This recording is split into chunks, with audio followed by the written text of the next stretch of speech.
Okay, now we're live. So this is the Orcbrand Volume 3, I believe. I don't think we've had a show since May.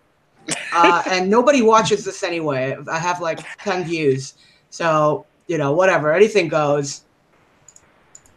If you don't follow me on Twitter, Orcbrand is dead, and now it's at Silver Jewel Club. You do have to pay me $5 for me to let you follow me. I'm sorry, but... For what flavor, bro? Yeah. The world is enough. Yeah, $5. I'm very strict about it. There's like a couple people that didn't have to pay, but that's because they did something else in the past. Or like knew me for so long that it felt bad. But $5 to follow me on Twitter, because that's the only way I'm not gonna get banned, is if I put like a paywall up. All that means is that Campbot is free, and he got to follow you, and you followed him. Is that all that like the circus of morality that you just went through was just that Campbot is able to follow you? Yeah, it's true. I mean, a lot of some pretty influential accounts follow me. They didn't have to pay $5 because, well, really, I should be paying them to follow them. That's why. So it's a fair exchange. Who are your top 3 accounts? Right now? Yeah. I don't know. Paul Scalise is doing good work with the Lindy effect.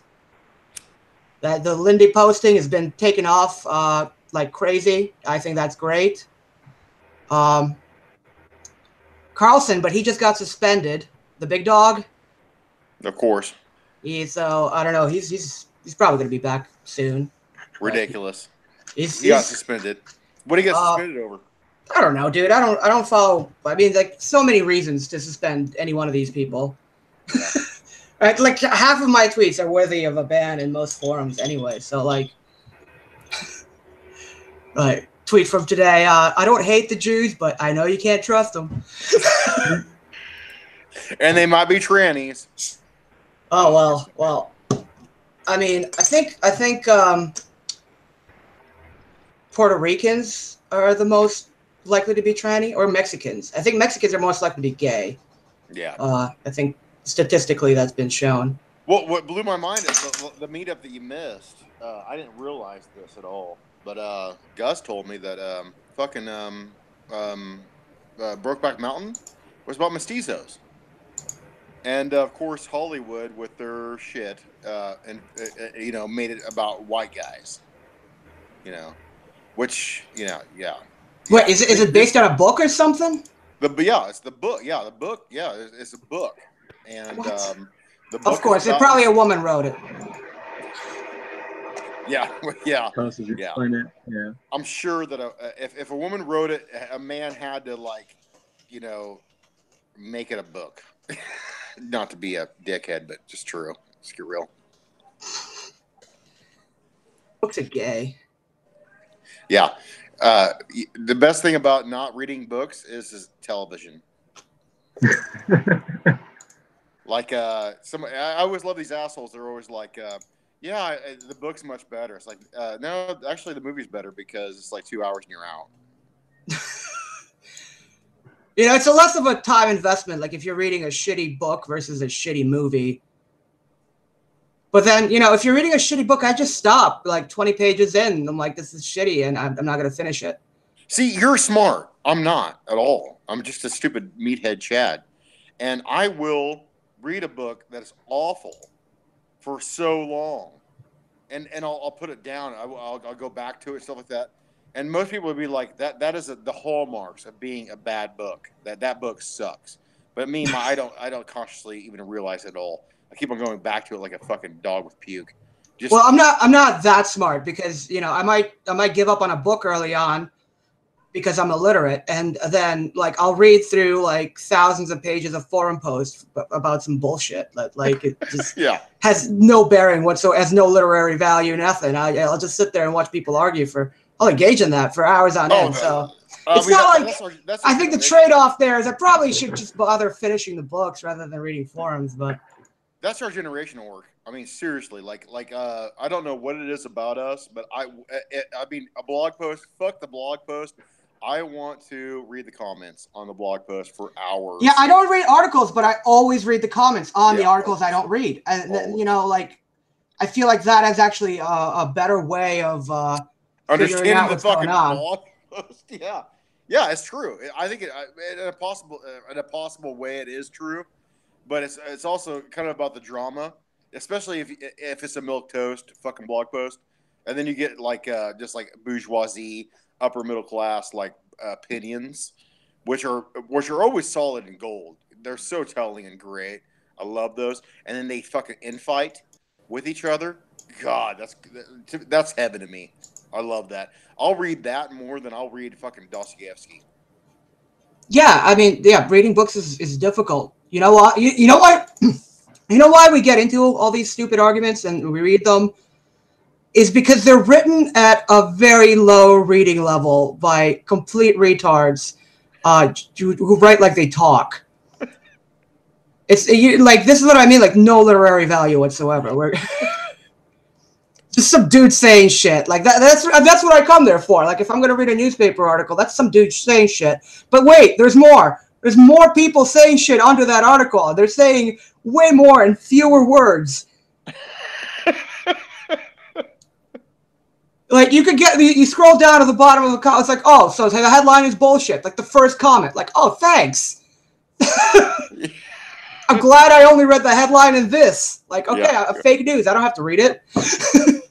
Oh, especially if it's fake news. I mean, if it's fake news, you go straight to the comments. You don't even read the headline and then straight to the comments. I mean, that's an old meme, but it's so true. Like, if it's a shitty ass fucking crazy headline, go straight to the comments. Every time it's gold. Don't worry about the actual content of anything. Go straight to the comments. Because those guys and the people that are down there dwelling in the troll land are the best people on earth, as far as I'm concerned. Well, what they've done now is like they got rid of comment sections, right? But what they do is like people comment on Facebook. And so they just link you to the Facebook arguments. And it's great because people are doing it under their real names. and you just get to see a nice cross-section of what people are willing to say with their name and face attached. Oh, which, you know, we've made a lot of progress on that. People are way more, like, people can say whatever they want on Facebook now. Yeah. Just as long as you don't drop the hard R, I think you're going to escape by just fine with the most fucked up opinions. What's the hard R? You know what it is. Retard? Ninjas. Can't say ninja. You got the N word. Yeah. It starts with an N, but it can also end with a hard R. Don't say ninja. Only ninjas can say. I mean, if it doesn't end with a hard R, I'm pretty sure it's okay to say nigga. Like, okay. So I think calling it the hard R is better than calling it the N word because let's face it. I mean, everybody's a nigga. Everybody's calling each other nigga.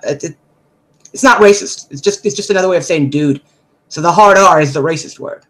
My favorite fucking Facebook account is the racist person who has their dog as their profile picture. Yeah, that is all over the place. And you know what I find is that people who have dog avatars are the worst human beings in the world that you would like to encounter on the internet. Like, they're terrible. Oh yeah, their views are always typically right around where the dog is. A dog avatar is worse than an anime avatar. That's true. It's so much worse. Yes. Okay, I'm just making sure. It's so much worse because, you know, an anime avatar tells you a lot about a person, you know, like what kind of shitty anime they like and who their waifu is. A dog, might not even be their dog. And they're just attaching their opinions to this dog. Attach it to a waifu like a normal person. Almost like those libertarian ANCAP YouTubers who all have their own avatars that are like poorly drawn and everything. You know what I'm talking about? Yeah, but you know, that's a step above a dog avatar. It tells you a lot about a man.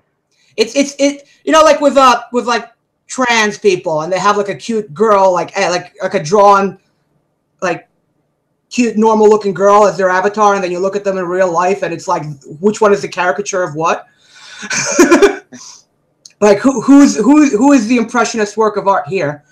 But it does tell you about like who they see themselves as. A person who's commenting as a dog probably doesn't see themselves as a dog. It's completely anonymous. They're the worst. It's usually like somebody's grandpa or grandma. It's always like boomers with no self-awareness. Oh yeah. Just post a picture of yourself. Like, you're old. I get it. Yeah, boomers are always the best on any kind of anything on the internet, and I'm so sad. And I'm like the only person in our area or genre that laments the death of the boomer, because the boomers are hysterical at every single way that they do anything on the internet. It's just phenomenal and it's great. I don't know why we don't celebrate them more, is what I'm saying. Well, because, it's kind of like all their fault. We kind of blame them for everything. It is all their fault, but they're absolutely, socially engineered to do that. It's true. To be who they are. It's like I was just talking to Wolf earlier today, and yeah, I get the boomer hate. I understand it, but at the same time, it's like, and it could be a little bit of like nostalgia and love, because the boomers that created me are dead and they're gone. But like they are completely socially engineered to when they started, just when they were born, right off the bat. Like everything was calculated by Madison Avenue and instructed to them to fucking buy. And then even their own little revolution that they supposedly thought they had was completely CIA operative, like made and created and packaged to them, like everything about them is just so fake and horrible. And then you actually interact with them and they're materialistic consumers. And it's just like, oh yeah, that makes total sense. You guys are just so sad and pathetic. I think, yeah. And I think that's the difference between like, actually, I don't know about that. I think everyone's like bombarded with advertisements now, but for them, I think it was like surgical, for the boomers. They really tapped into all of their minds because, everybody wanted to have a TV because nobody had one. Now, the programming that we have is no longer centralized, if you know what I mean. Used to be 4 TV channels and they'd brainwash you. Now you have 1,000 TV channels, 20, 50 billion websites, every single book. We're no longer being conditioned with the efficiency that boomers were conditioned with.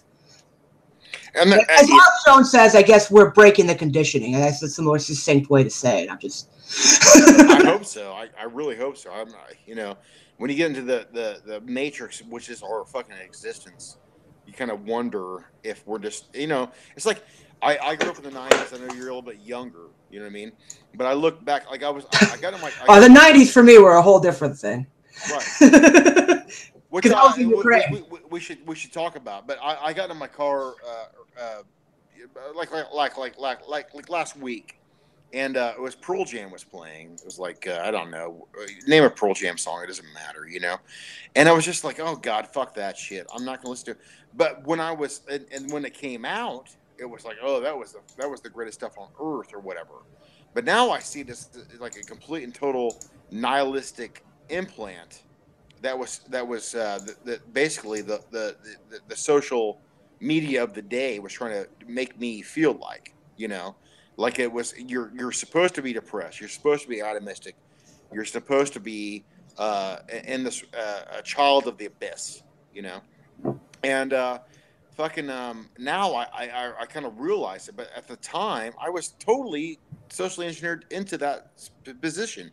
And that the problem is that like how do we know that we're not in the same thing right now? We are. Yeah. Well, it's like, you ever watch A Pervert's Guide to Ideology, the Zizek movie? You get a kick out of it. You like it a lot. But in the very first scene, the famous line is, I am already eating from the trash can all the time. The trash can is ideology. And the perverse thing about the ideology is that when you think that you've gone outside, far outside ideology, and no ideology can touch you, you are standing within ideology. I should have sniffed my nose more because he does like a cokehead, because that's Zizek's thing, but that's about it, what he says. Like we're socially conditioned by everything we consume. Every time you go outside, every billboard you see. Yeah. What is the coat pill with Zizek? I mean, how does he continue? I guess that there's the difference between Europe and American communism is that somehow European communism has become like basically National Socialism. I mean, and so they have this intellectual level to where they understand things better. But how do you get to that level, or to where like you still validate Marxist fucking thought at all? It's beyond bizarre to me. Well, I mean, Zizek grew up in communist Yugoslavia, so he's kind of indoctrinated into it. And you join the philosophy department, I think, still under communist rule. So it's kind of like what he knows. Everyone's a conservative about what they know best. in Russia, the conservatives are all communists too. Right. Yeah, which makes total sense. You know what I mean? Like, but actually, Marxism does make a lot of good points. It makes sense. He doesn't really. The problem isn't even Marxism so much as it is Marxists. It's the same thing with nationalism and the nationalists. And the problem is the people that this appeals to and who try to institute it. And in America and Europe, the difference is European communists have skin in the game. Like they have members of parliament, they have old political systems that gave them a lot of power. They have some influence. They have experience. Whereas in America, what are they? Like transgender professors, yeah, like teenagers, Tumblristas. Like who are they? Like you don't meet these people very often, that's for sure. And they certainly don't have any power. They exist in an abstraction, whereas in the East, it's far more concrete and far more real. That's what I think, anyway. Well, I mean, I kind of got the same thing with the West, especially with Anglo-Saxon culture. Is that like I've been reading Wyndham Lewis, which is a fantastic mind of the 20th century, and he kind of comes back with a similar statement of like how the West is completely enraptured and into postmodernism and basically as completely cut off from all traditions. You know what I mean? So there is a wall between us and then. You know what I mean? That's like my biggest critique on the traditionalist, like Catholic traditionalist or Orthodox traditionalist, whatever you may be, is the fact that like whatever you're seeing is like a utopia in the past. You see what I'm saying? Yes. And I'm anti-utopian in general, and so is Wyndham, and that's one of the things that is kind of like pleasant about Marxism is the fact that if it is utopian, but at the same time it can't be. It doesn't have to be. You know what I mean? It doesn't really have to be utopian. Do you think that has something to do with it? Is that it's a critique on the fact that we can't go back in the past. You know what I mean? Like, and we have to continue on into the future, but in a non-utopian way. Does that make sense to you at all? Well, yeah, and back in the 20th century when the communists were first gaining power, even Lenin was talking about how he was an anti-utopianist.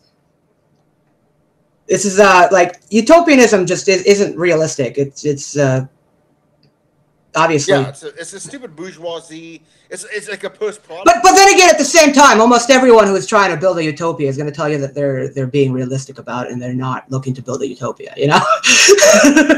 Yeah. Well, they don't understand it. They don't understand the concept. Most people that like are really die-hard trying to make the progressive, like, your typical New Englander, like progressive that's trying to socially engineer mid America.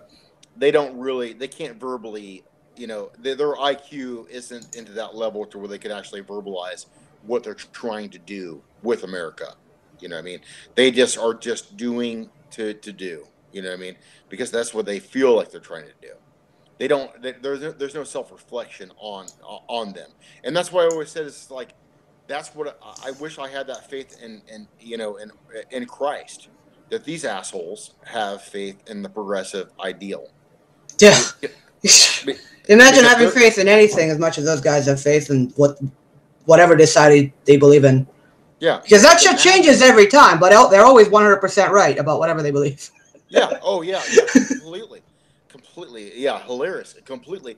And but they can't describe it. And when you actually, and this is the tricky part. This is the hardest part, because they don't speak logically. They don't understand things like we do, and they don't have the same worldview, so they can't verbally communicate with us.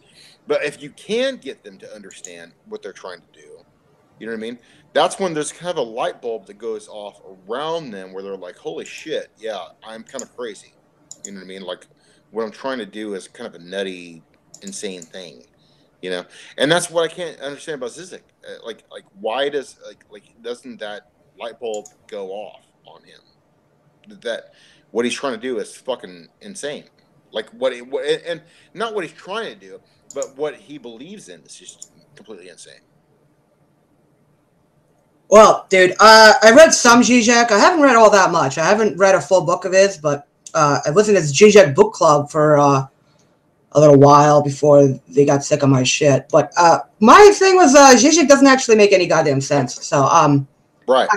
Yeah, I was gonna say, isn't that his whole thing? He has like these schizophrenic views that he's never consistent on.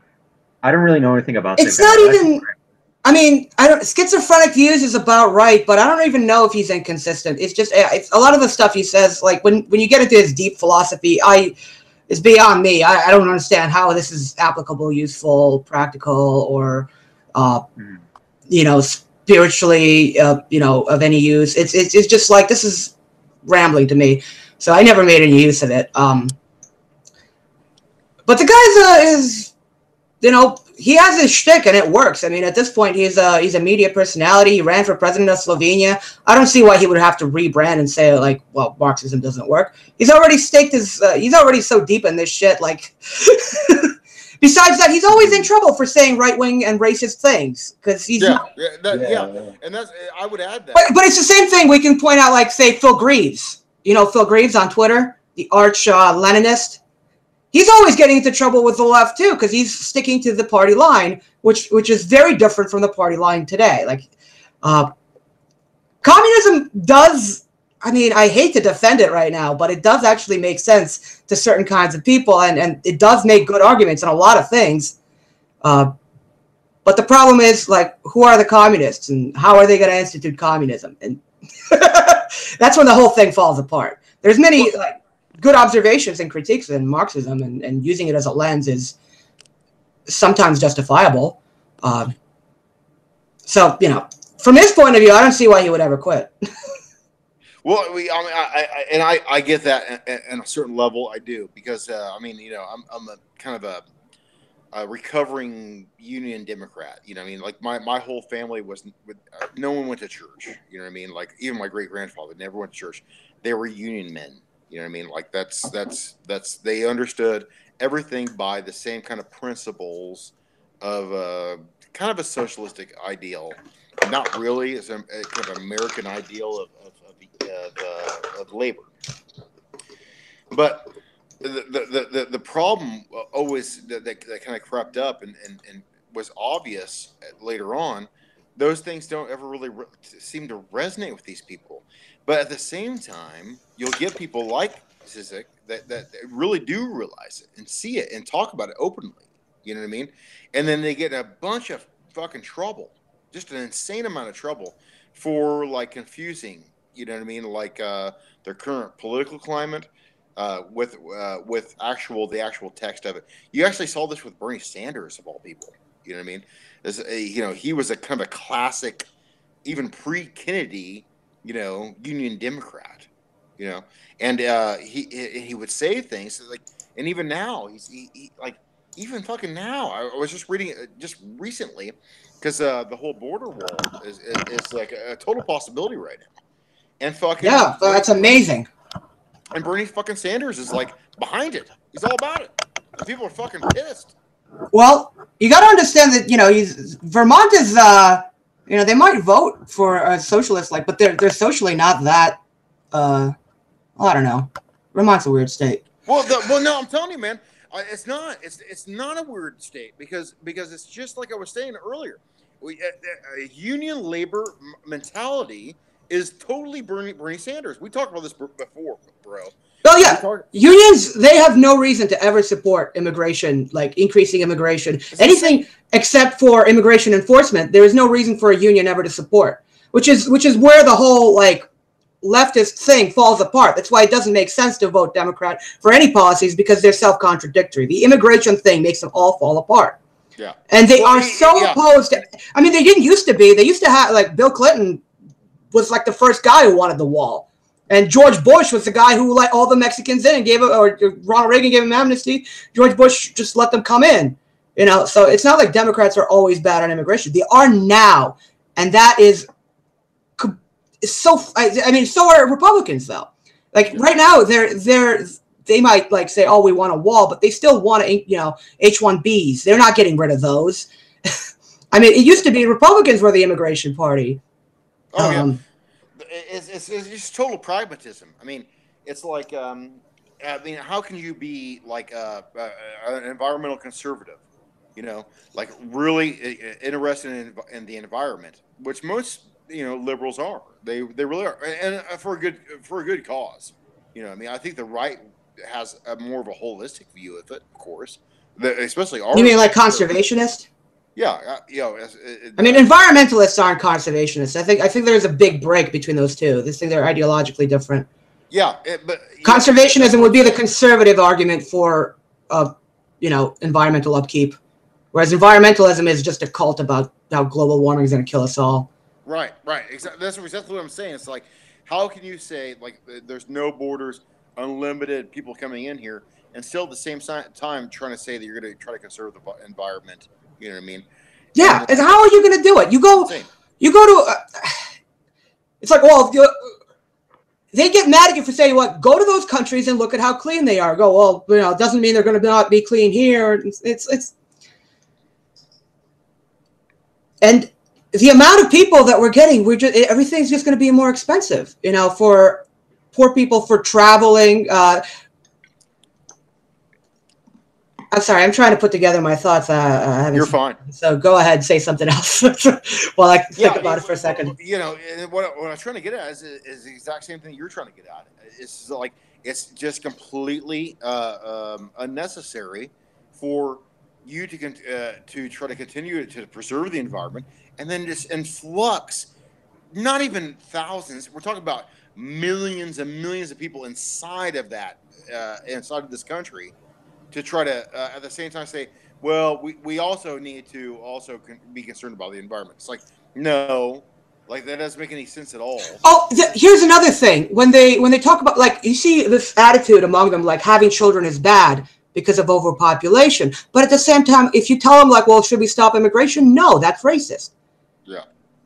But you're like, okay, well, those people are, I hate to say it, but those people, they're not going to stop and think about how bad overpopulation is. They don't care. Nobody fucking cares about overpopulation. And this is the idea is, if you're the sort of person that cares about overpopulation, you're thinking about culling yourself. That's what, in a liberal democracy, you're always thinking about culling yourself, not about, undesirables. Maybe in Iceland they'll abort all the children with Down syndrome, but in America it's always I'm not going to have children because having children is bad. Drop in the bucket, dude. Another guy's gonna go have 15 kids by 15 different mothers. They're gonna have some more kids. Who cares if you don't have kids? You fucking idiot. You're culling yourself out of the gene pool because you're so fucking smart. Those idiots don't care, and they're going to survive, and they're going to survive for thousands of years, and their idiot offspring are going to, they're going to lord over the world that you allowed to get destroyed because you decided to fucking call yourself. Yeah. This is like my whole right here. What we're talking about right now is my total critique on the alt-right is the fact that yes, like these people don't understand all of these things, and they're different than us or whatever. You know what I mean? Granted all that, but at the same time, it's like white people are so fucking smart and have such a great IQ that they are just mass suicide. It's just so stupid. I'm so smart. I know how bad it's going to be. The world has too many people, so I'm just going to not have any more people of my kind in here. So we're just going to have more stupid people. It's going to be great. And that makes sense completely. It makes sense from a corporate ideal of what America should be. I mean, it's like I was talking to a friend earlier today, and like I was talking about my dad, which was a huge hippie, you know what I mean? Like, and he really subscribed to like, a John Lennon type of philosophy of life, you know what I mean? Like, and that's what it was, And I was talking to him, and I was like, "Do you remember the song Imagine?" And he was like, "Oh yeah, of course." And like, I don't know the lyrics of Imagine. I was like, "What is the lyrics of Imagine?" And so he started singing them right off the bat, like he knew all the lyrics of Imagine. And I was trying to point out to him, it's like that sounds like a horrible, shitty world. And what's the thing with David? What Pastor Anderson says, like, "Oh, you imagine all the world, you can't even get along with 6 people." Could you? I mean, and let alone if this utopia was fulfilled, how boring and horrible it would be. And that's another thing. And how the luxury gay space communism, as they call it. And how contradictory would it be to diversity or multiculturalism or any of the other bullshit that they always constantly talk about?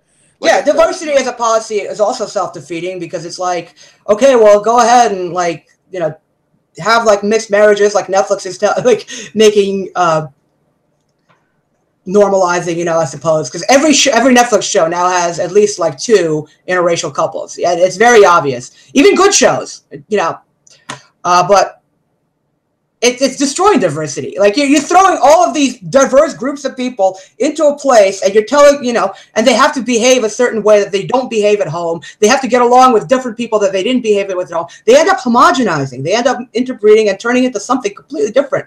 And it's something completely different without any history, without anything, because the history will be too mixed up. If you're one of the mud Americans that has to go like German, Irish, Russian, it's like, okay, so like what does that tell me? Like what kind of a religion do you have? Because you could be a Lutheran, you could be Orthodox, you could be a Catholic. I don't know. Yeah. I don't know what kind of practices you have at home. I don't know what kind of last names your cousins have. Like, tells me nothing, because your culture has just been diffused between too many things where nobody could pass down anything to you. You don't become, there's no such thing as a German, Irish, Russian, there's a German, there's an Irish, there's a Russian, there's Germans who spend time in Ireland, etc. But there's no such thing as somebody who has all of these things, lives in a whole other country and can claim heritage to those things. You can't. You're a mod American. But that doesn't have a culture, and that's what like the black people mean when they say white people don't have no culture. It's that that's what happens with miscegenation within one race. Like, ethnicities, different religions, you end up destroying that ethnicity and that religion, and there's no culture left. It's just some person with a mixed background, and they don't know whether they prefer their mother's back or their father. Maybe it's like they can't choose at all. They have to be something else. It doesn't work. These cultures destroy themselves through this. And this is what people don't understand about like the racial element of America, is that there is no actual tangible culture. It's never existed because of the thoughts that created the country, just the ideals and the people that were behind the forefathers or whatever that made these kind of Enlightenment principles that were supposed to guide us. But they knew as well as we did about the Anglo-Saxon roots to it. You know what I mean? And they just took it for granted that would always be known. Like it would always. I'm not sure about that. I think there was some debate about that, and there was a reason. Like, the first immigration laws that this country passed, it was white people of good character, as you remember, 1790, the Naturalization Act, and Ben Franklin from the start was complaining about German immigrants flooding into Pennsylvania, saying they were going to destroy the culture. Although the Germans in Pennsylvania actually did end up. That's exactly what I'm saying. You're proving my point. Is that they were concentrated on being an Anglo-Saxon creation. That's exactly what they were trying to do, and they were. But they were fighting about it. That's the thing. That it was a very Anglo way of thinking. It's the same way that they try to assimilate the Indians now. Well, I mean, and that's a totally different topic. I mean, and I was just talking about this to somebody else earlier today, like yesterday. I was talking to my buddy about like the idea of like a Native American, which is so ridiculous and so insane. It's like we're actually the Native Americans. Like my people are the actual Native Americans. Like they're. That's what I tell Americans too. Actually, because I'm not American and I can't claim anything to be a Native American of any sort. But when I talk to Americans, they're always like, "Well, we're not Native Americans. Native Americans are people who came here before." So it's like, well, do you know any other country? Have you were you born in another country? Were you raised in another country? Are you a citizen of another country? Like, if you've lived in America your whole life, your family has been in America for at least 3 generations. You can't claim to be native of anything else. Yeah, you're native to America. Yeah, I think. For the Indian tribes, maybe you should call them by their names. Right, exactly. And that's the whole point. The whole point is that even our forefathers knew that they were their own nations. Like they knew that it was a Sioux nation. They knew it was a Cherokee nation. They didn't give them any kind of blanket. Even they were more racially sensitive than we are. You know what I mean? Like they understood everybody else that was outside of us or outside of our bounds as being them. And even when we conquered them, they would have to get fucking citizenship, or they'd have to ask for citizenship to America. They had that same respect for them, you know what I mean, as their own nation, more than fucking goddamn ridiculous Democrats right now. You know, that preach about multiculturalism. It is an absolutely insane thing. Yeah, the multiculturalists are anti-culturalists. In fact, that's. It's imagine. It's just like I was talking about earlier. Imagine no religion, no race, no color, no. It's like nothing. I can't imagine anything. That's their utopia. Go ahead. It reminds me of that debate a while ago between. Actually, I don't remember. It was Jay Dyer debating some atheists, but the atheist was like. He said, like, can you imagine a computer outputting numbers existing without God? And I'm thinking, like, no, I can't, because who put that computer there? You know? And he says, yeah. Well, if you can, why is it computing? What's it computing? Like, yeah, it's like. That's from the Hitchhiker's Guide to the Galaxy. The computer thing. The answer to life, the universe, and everything. 42. I never understood that. I remember. Well, what's the question? Yeah. Oh, I got you. Yeah, that was like you said. Give me the answer to life, the universe, and everything. Took him 3 million years to calculate 42 because that's a stupid question. Yeah, right. Right. I was watching the TV show The Prisoner from 1967 with McGowan. Have you watched this at all? I heard of it. Never saw it. Oh, you gotta watch it. You gotta watch this as soon as you can. Either way, it's a kind of a spy is basically he wants to quit. You know what I mean? And so they force him on an island. You know what I mean? And they try to find out why he's trying to quit. You know, and the whole island is just full of people who are possibly the same area that he's at. You know what I mean? Intellectually or thought wise. They want to go. They don't want to be there anymore, and they pretty much broke them down like Gulag style, you know. And so they're all over over the top, the exact same, the just total NPC memes all the way down the line, and like there's a certain point within the television show where he brings up the same fucking point that you're talking about, Vic. And you know what I'm talking about, Vic, at all? Nope. I'm lost. I'm sorry, Did any of this make sense at all? very little. I know you. Okay. I heard you talking about a TV show, and I kind of zoned out for a second. What were you talking about just a second ago? Well, I was talking about that one. I don't even remember what I was responding to, dude. I'm like MK Ultra right now. But all I know is I was talking about that weird argument where it's like, if you can imagine a computer in a vacuum, outputting numbers without a god. Yeah, I'm not sure how you got to the prisoner from that. Right. And so, well, he goes behind the scenes, is what I'm saying, guys. Is that he goes behind the scenes and he finds out there's a huge computer that's kind of like operating things. Okay. And so, like, they were like, you can do anything you want to this computer. This computer will systematically correct everything. It's just exactly what we were talking about. And so, what he does is that he just writes down onto a piece of paper. He slides it into there, and it destroys the computer completely. And they pull out the piece of paper that he wrote, and it said "why" with a question mark. I see now. Okay. But it's true. It's true. Yeah. And I can't say this enough to people, and they don't understand it. They don't get it, because if you're on our level, you get it. But if you're just a normal person, you don't get it. Is that everything has a philosophy? Like, there's a philosophy of science. There's a philosophy of mathematics. And it's not just a bullshit thing. It's about a worldview. If you walk into anything, your worldview is going to give you the fucking readings that you want, what you want it to be. Whatever, you're going to get the answers that you want, that you put out there. Does that make sense to you guys? Yeah. I hear you. And this is the beautiful thing about physics or any kind of quantum mechanics or anything like that. It will explain the exact same thing, just like orthodoxy will. It will say that you are creating your reality.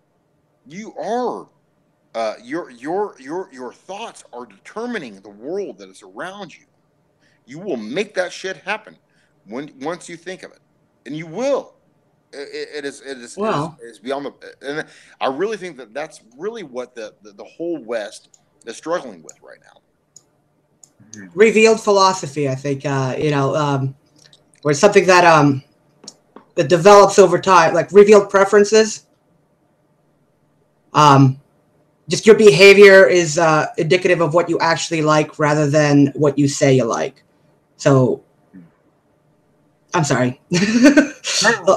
But essentially, like, we are enacting a philosophy opposite to the one that comes out of our mouths in the West. That's generally the situation. Almost all things do the opposite of what they're intended to do. That's interesting. That's very interesting. Well, I mean, like,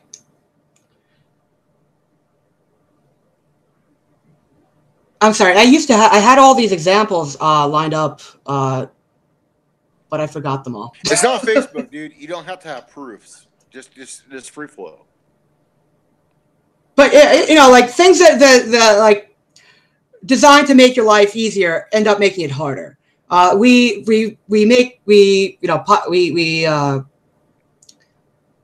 espouse all these ideas of like freedom and liberty, but we end up imprisoning ourselves. I mean, like America, land of the free, right? But it was also land of the slaves. Land of the free now, land of the most incarcerated people in the world.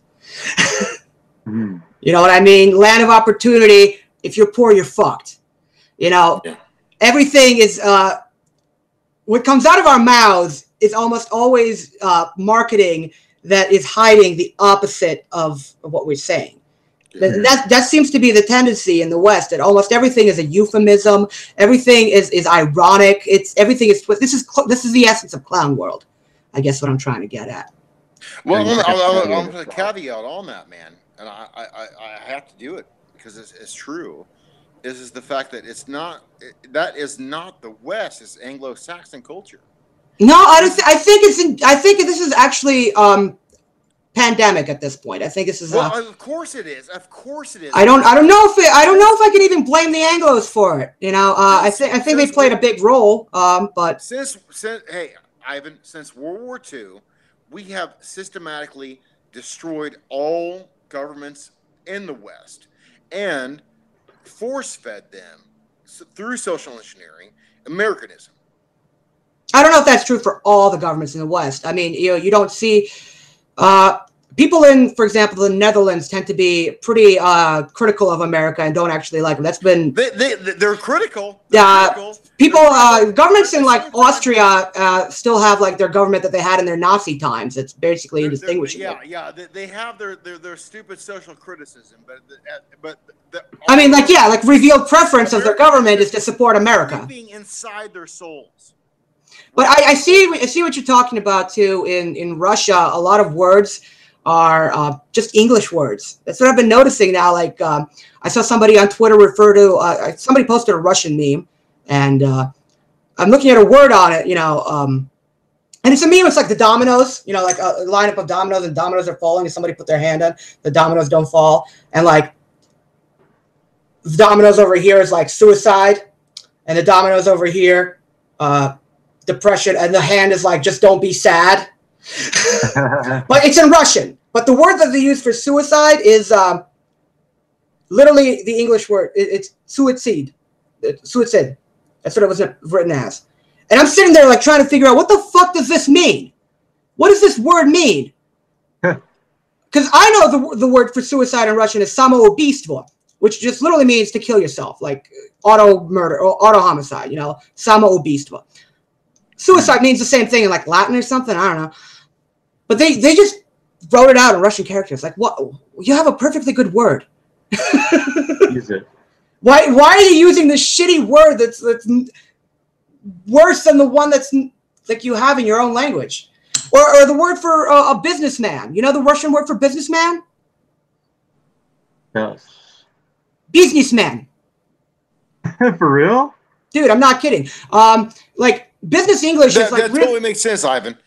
Business English is really creeping into like a lot of things. I was listening to some Russian radio or something. There's Brighton Beaches nearby, so the Jews have a Russian radio station there. So I listen to it occasionally, and somebody referred to the word meeting to refer to a meeting in Russian. The word was meeting.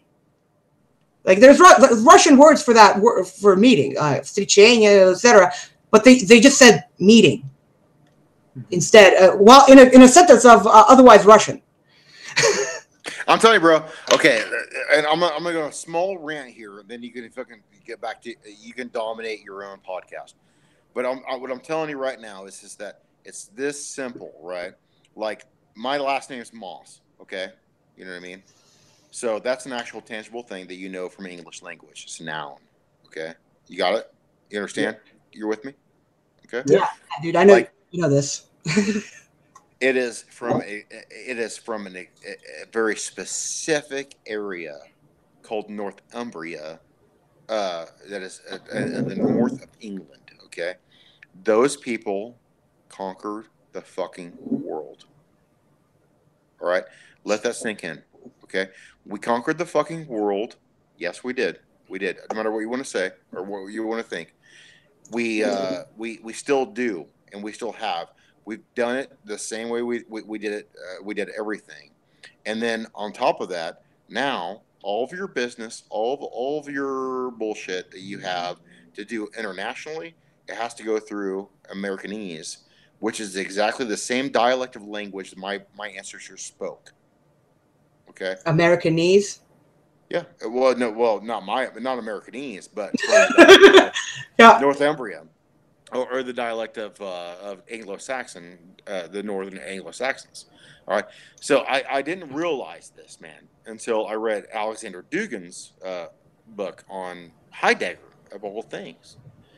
And what he was talking about was the same etymology that doesn't exist for the Russians. And he compared it, weirdly enough, he compared it to the Celts. that the Anglo-Saxons conquered. And he said that the Celts don't have the language as the same as the Russians to have an actual philosophy to deal with the modern age.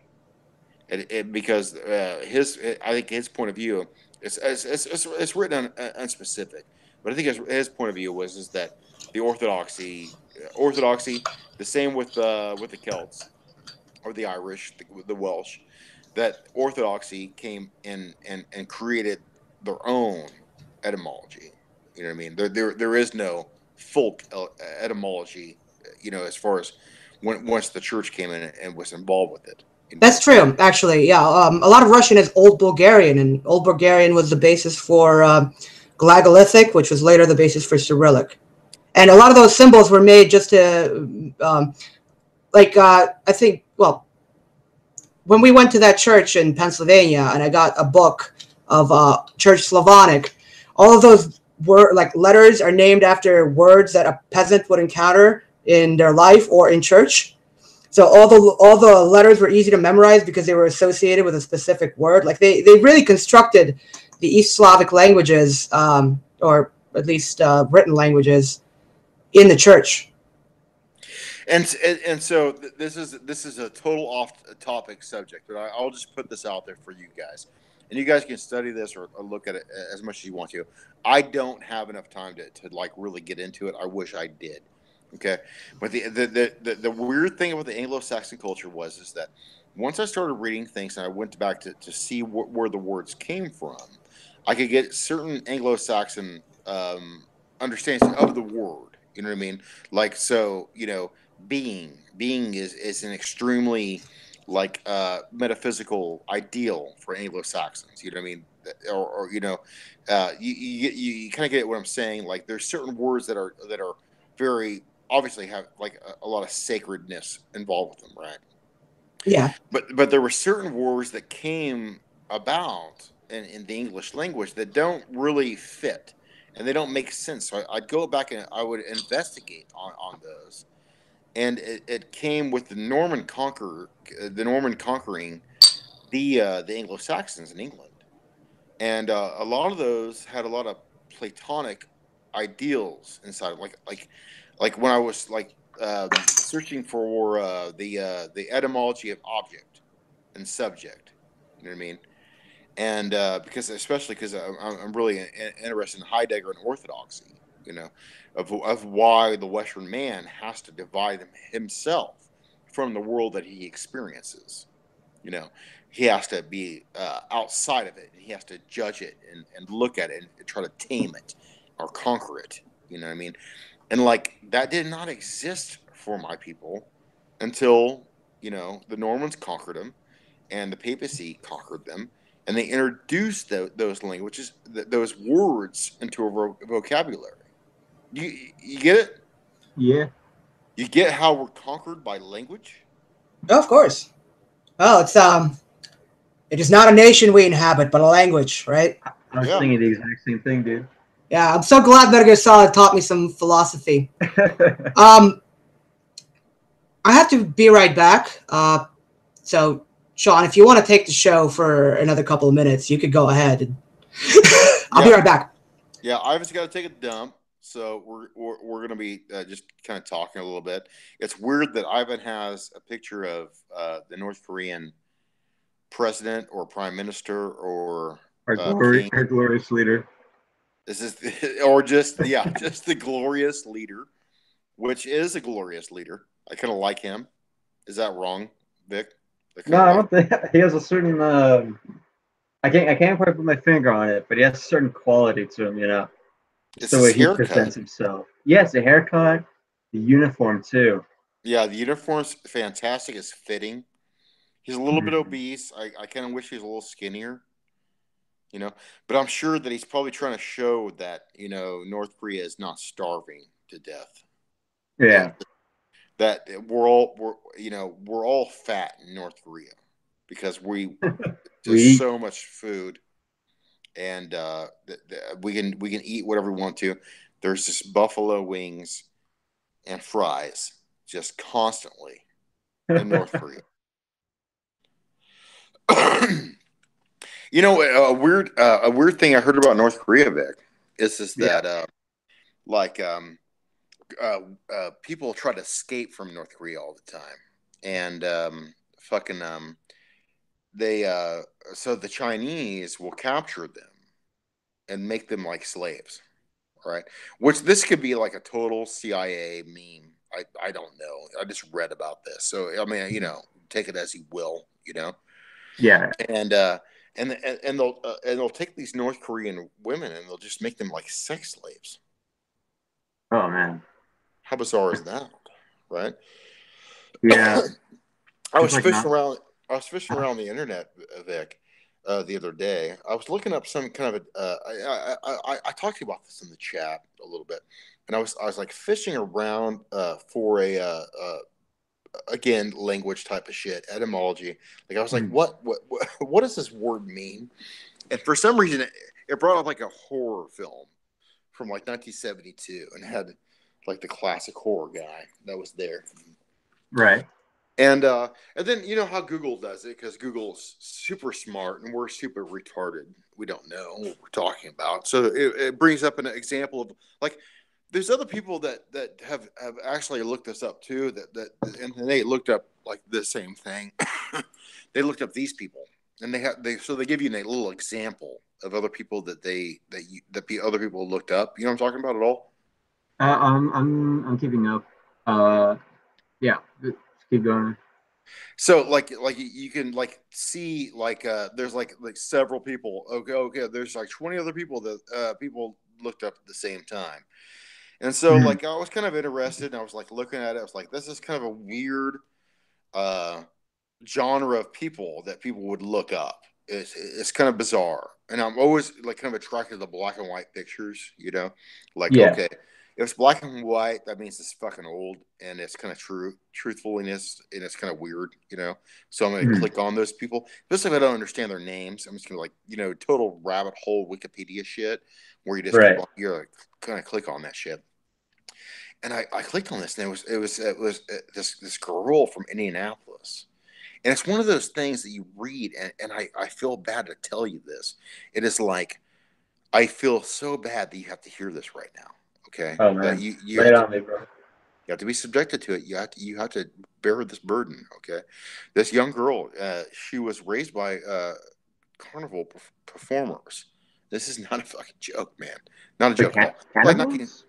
not like this is like late 50s, early 60s. Like the Beatles were just coming out, right? And so her parents were carnival workers, and Hmm. they had a troubled marriage, and so they left a couple of their girls with some neighbor that they kind of trusted, and the dad went off and the mom went off. And I think they Hmm. even took a couple of kids with them, because back in the 60s and the 50s, you kind of had favorites.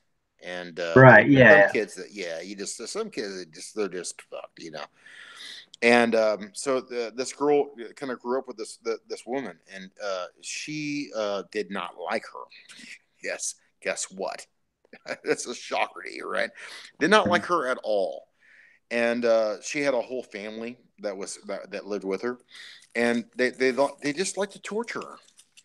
They just like Like to how torture so? her, and they kept her in the basement, and they starved her, and they wrote slut on her, or they carved slut on her chest. Oh my And god. yeah, and then they'd bring the neighborhood kids around every once in a while, just to beat the shit out of her, just to beat her hard. And they'd all giggle and laugh about the whole situation. And they fucking they'd make her shove Coke bottles in her pussy, and do all that great stuff that sadists love. Yeah. And they put cigarettes out on her, and the guys took turn raping her. And finally she turned 16, and like she starved to death. And the government finally found out that she was down there dead, and they brought all these people to prosecution. And this is the best thing in the world, buddy, is that like not any of them got more than 20 years. Most of them got 1 or 2 years, and they went back. They went free for this. Mhm. And the old woman that was there and that did everything, well, she ended up being a model prisoner. And she says she's on drugs the whole time, and she didn't really understand what she was doing. Mhm. Yeah, and she was freed, and she went and changed her name. She lived her whole life. Outside that, she died of lung cancer. Oh man. So yeah, And she never got like any sort of like justice or anything. Just that's how she. they Wait, and we're assuming that she lived. That's how she lived her whole life. Like, she died there. She died in a basement with cigarette burns and her nails torn out and being raped to death over a period of like 5 or 6 years and starved. She literally starved to death in a basement in 1963, and her favorite band was the Beatles. okay, And she everybody else just walked away. What about their lives? wow. And then the police never found out or anything like that, right? Yeah. And you found this. Remind me how you found this again? Yeah. I was just scrolling around on the internet. I was looking at for I think it was like a definition of a something I read in a book called Sweeney, and it was like basically it was what old like English guys would call like a jock. You know what I mean? Okay. But some guy was named that was Howdy, boys. What did I miss? just But whore, yeah, absolute whore. Wait, what? yeah, we were talking about some what's the term? Some grim subject matter. Just Oh, just rewind it a little bit so I can get caught up. Hey, what's I that? like I was just talking about American horror. Like I had The genre? a good example of American horror. Okay, let's hear it. I just told you. Let me tell it again. Yeah, I didn't hear it. Sorry, viewers, my 5 viewers. I didn't hear the story, and I would like to hear it. Let's have an encore. So I was looking up something in a book. The guy, I think it was Sweeney, was the name that he used. And I was like, what the fuck is that? And so, of course, I'm old, so it took a little bit for me to realize that I have like a fucking 5-inch Google in my pocket that I can just look at shit up with. And so I punched it in, and it didn't bring up the definition immediately. It brought up a character from a horror film from years ago, like in the 70s or something like that. You recognize the fucking horror guy because the horror guy that played the character was that bald dude that was in Devil's Rejects. Ugh, I hate that movie. I hate that movie Well, so fucking you much. know the guy I'm talking about, though. Yeah, I don't know his name. I know who you're talking about. But he's in a bunch of horror films. And he's like a Yeah. very weird guy. Just like an extremely weird, and he's made for horror films. This is all I'm saying. Yeah. I mean, he's the killer clown in that movie, right? No. It's not. It's not him. It's the guy from that was he was like the kind of the butler of the Okay. I know. Yeah, the whorehouse or whatever. He's like, he's kind of the right hand man of the black dude From the Devil's Rejects? from the Devil's Rejects. It was like the black dude had the whorehouse. All right. Well, it doesn't matter. Keep going with the story. Okay. Either way, he popped up or whatever, and so I got my definition of it. It was just like all they were talking about. Like the guy was just saying that he was a jock. That was the fucking synonym of that. But at the same time, you know how they have so other people have people that looked at the same thing. They have suggestions that you can scroll through on Google. Okay, there's suggestions on. I kind of one of those guys, kind of weirded out and loves that shit. And I go through that shit all the time because sometimes those people are pretty on the money. I mean, they're creepy because they figure out who you are by just looking at what you like, and they can predict it pretty well. But you know, it has its own utility, so you know, Right, you know. exactly. Yeah, but I know you're the same way, Ivan. Is that if it's a black and white photo, that tells you something. That tells you that person died, and like a long time ago. Yeah, generally that's the case. Yeah, It's a yeah. pretty good heuristic anyway. I mean, either that or they're very old now. Yeah, and no other picture has ever fucking existed since then. You know what I mean? They're stuck. Yeah, if they're choosing pictures that are old, that person is either so old it's like unsightly to look at them now, or they're dead. So either way, it's like they're dead. You're right. So I'm going through it, and like there's a certain girl that pops up, and it's almost like just because I'm only making this reference because you make fun of me on it. Is the Twin Peaks thing? Is that she looks like like a Laura Palmer? Just like every girl named Emily looks like Laura Palmer. Okay, exactly. So like it's just a beautiful young girl that's a black and white photo with her name there. It's like, well, I gotta click on that.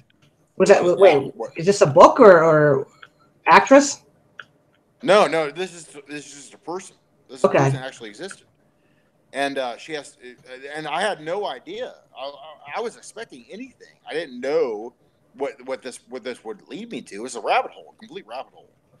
And so I clicked on it, and it ended up being a girl from Indianapolis, just not too far from where I'm living right now. Yeah. And yeah, and I was telling Vic earlier, it's just like her parents were carnies, weirdly enough, and they had kids. They had a lot of kids.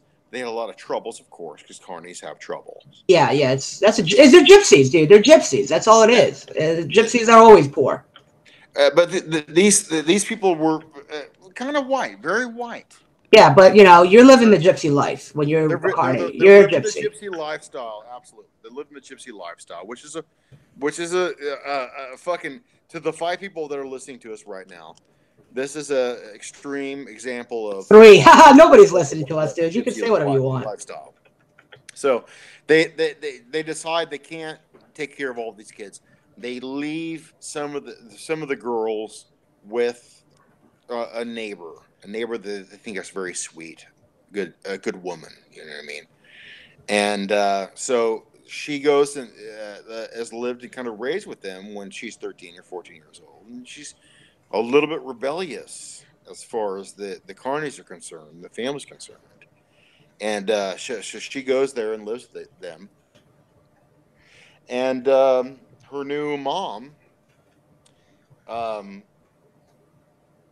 decides that the best way to correct her behavior is to beat her severely and let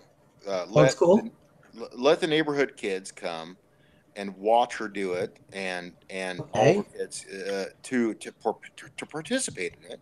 Their favorite activity was just to throw her down a flight of stairs, and she lived in the basement, chained down there, and they starve her. And they put cigarettes out on her fucking body. Is this a true story? This is an absolutely true story. I'll send you a link if you're really interested in it at all. I would not read it. I regret reading it, much like I regretted. So this is the grisly shit that you were getting to. Okay. Much like I regret reading about the toolbox killers. Anybody that's listening to this, let's skip that part. Yeah, no toolbox killers. And so they carve horror on her chest. They make her fuck a Coke bottle. Okay. And they basically no need for so many details, really.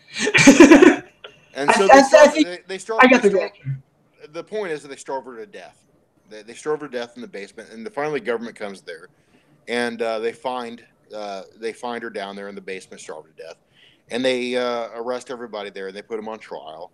And out of everybody that was actually convicted of the crime, the longest sentence anybody got was the mother. She got 20 years. The woman that took her in, she got 20 years. She was a model citizen.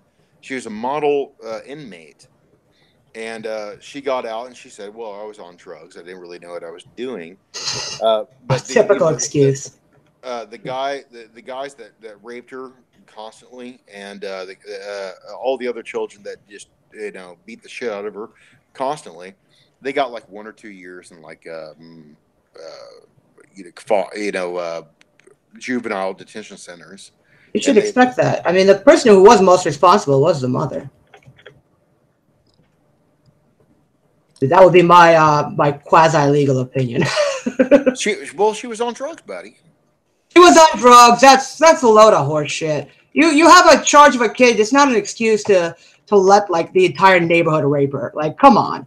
I was on drugs. Like, dude, I've done plenty of very responsible things on drugs. Okay, it's not an excuse. But where does the world come out with that? You know what I mean? Like, what do we say about that? Because I get this all the time because I'm Orthodox and I'm very Christian and outspoken, and I never get an actual intellectual theological debate with people like a Jay Dyer level debate. Oh, you're never gonna get anything Jay Dyer level from anyone except Jay Dyer, though. Like, right. That's such a high bar. What I always get is just human suffering and how it's affected the person that's just talking to me, which always shuts me down. I really don't know how to confront that, because I've went through suffering myself, lots of it, and a bit of a sufferer too. It's made me stronger, and I know like the you remember the Cleveland rape house? You remember that at all? No, just give me the gist of it. Like, no need for details. Well, yeah, the guy from Cleveland, basically he kidnapped like 3 girls over a period of like 10 or 15 years. And Okay. He captured them and he imprisoned them in his house, and he raped them for years and years and years and years. And then they finally freed them from that. They finally got there and they found him, and they came out. And most of these girls are Christian. Mm-hmm. Okay. And my point is that like okay, even through brutal suffering and the most extreme suffering that anybody could ever imagine, you get closer to Christ. Yes, you do. That. You do. But it's difficult to explain to an atheist that will come to you and say, well, what about this and that? And what about the suffering of the world? How do you eclipse that? Why would a God make that happen? No, Adam made it happen. People don't get that. It's basically saying, like, you're responsible for the world you live in. That's our sin, is that we're responsible for this. Well, not us, but that's the lesson, though. You're responsible for the world you live in. What do you think, Vic? Do you agree? That we're responsible for the world we live in. I'd probably say it's less of that and more of the like we get what we deserve type of thing. Where, because like, do we? Like, after that story, did anybody get what they deserved?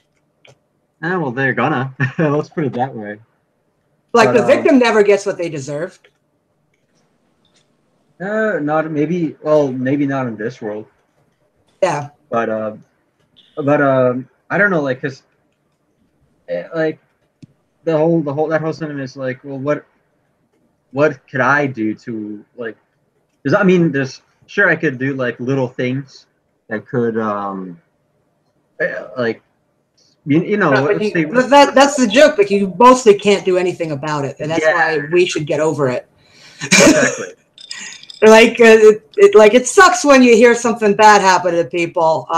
It sucks a lot. But you know what else? But gotta live your life and avoid it. Yeah, it's like, well, all this stuff happens so frequently these days. Every week there's a new, tragedy of the week. It's like it's horrible, but I don't have the willpower to like really care at this point. And I don't mean that in like, it's like, it is dehumanizing. It really is. But here's it's a pink pill. It's red and it's white. The thing is, like, most of the time in the world, like, bad shit is happening every day for like all of history, and the difference was most people just didn't get to hear about it most of the time. Now you're just bombarded with bad news constantly by the media and by the governments and by everyone around you, constantly paying attention to all this other shit that doesn't affect them.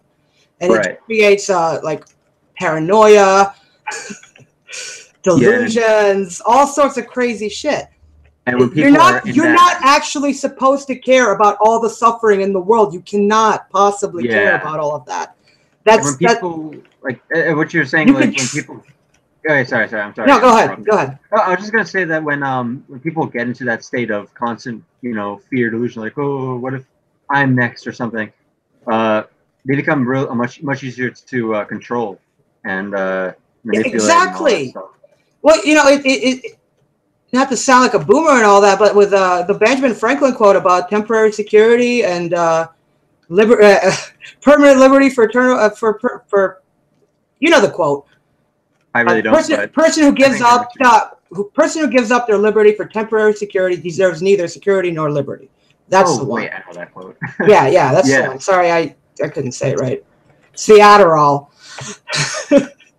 Yeah, so like I guess like that's a lot of people these days. That's all. Well, what if it's my kid that gets shot in school? Like statistically, your kid's not going to get shot in school, dude.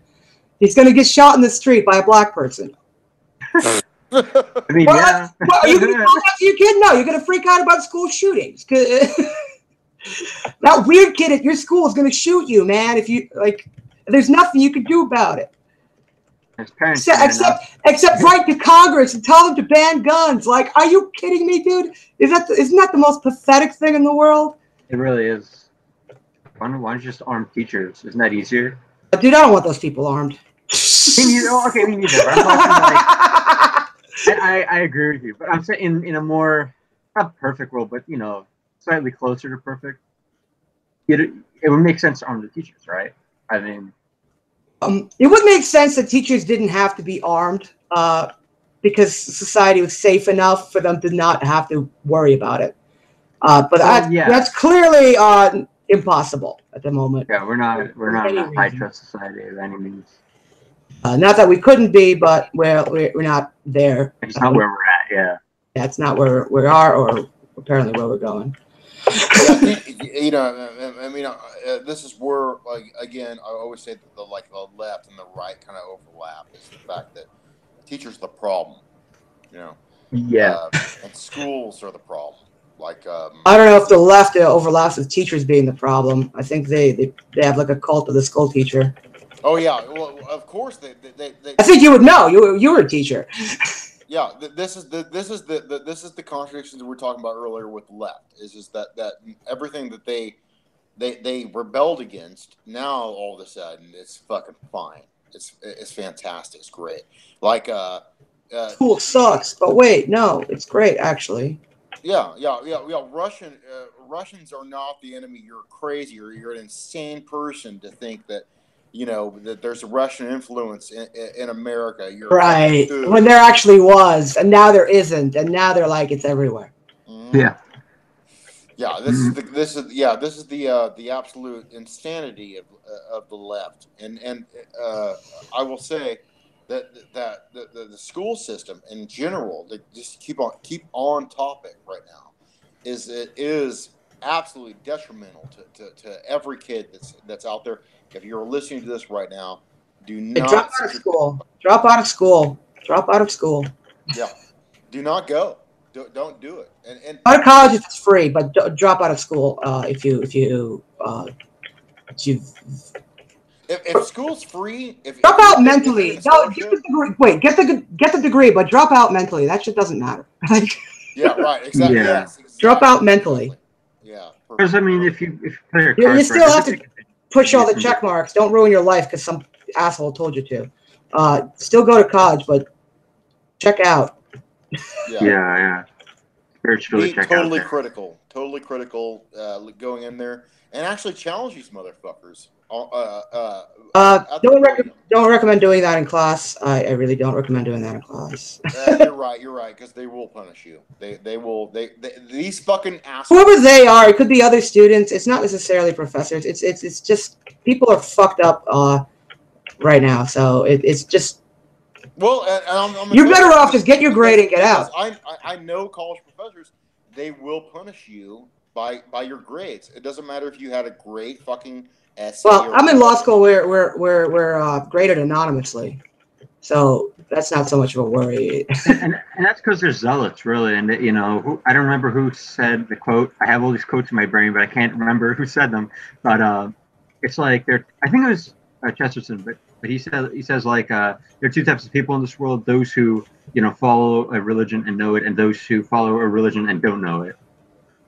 And that's the case with these college professors. They're absolutely like these zealots just for the wrong. Well, it's because they pay them to be that way. That's how they get their funding.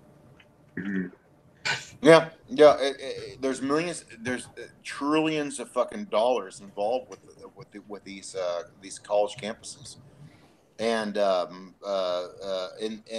it's become like a weird corporate entity to where they have to follow these NPC lines. They have to do it. People feel compelled to do them because they're like afraid not to. It's pretty obvious in a lot of cases. Yeah. They'll be destroyed. I mean, there's no such thing as tenure anymore, anyhow. But let alone the fact that these adjuncts will never reach any kind of status unless they do follow these memes. They have to. Yeah, they become like the activist professor who becomes really popular, right? But they don't have the authority within the actual school. Mm-hmm. That happens a lot. It's a bizarre. They like drag each other. It's you know what it is? It's effeminate. Yeah.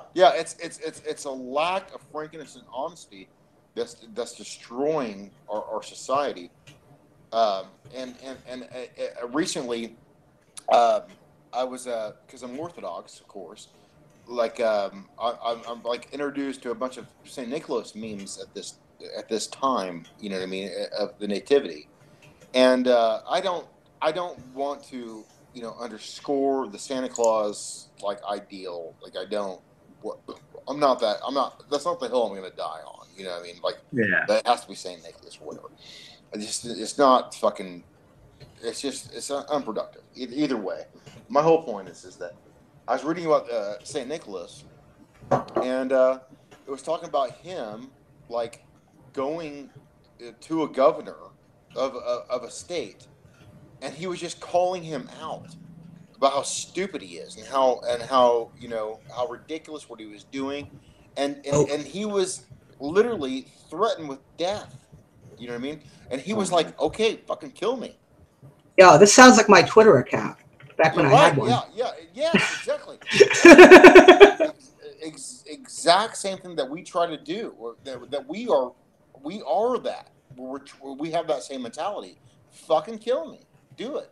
I wish you assholes would just shoot me in the fucking street rather than, be a sneaky pussy and just, make me lose my job and make me a racist in front of my friends and family. You know, I mean, that's just put chemicals in your water and make you infertile.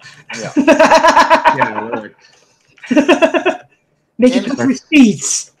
And I'm like reading this. I'm like, where are these bishops now? Actually, good question. Where are they now? They should still be around technically. Where are they now? Where are they? Hello? Some fucked up shit's going on. Nobody's saying nothing about it. Always some crazy guy in Eastern Europe or in Africa. Some guy over there has got the right idea, but in America, nobody. Everybody's so fucking lame. Oh no! They'll do it. They'll go to the mat. You look at like Heimbach or fucking Dr. Raphael Johnson. Like they are literally refused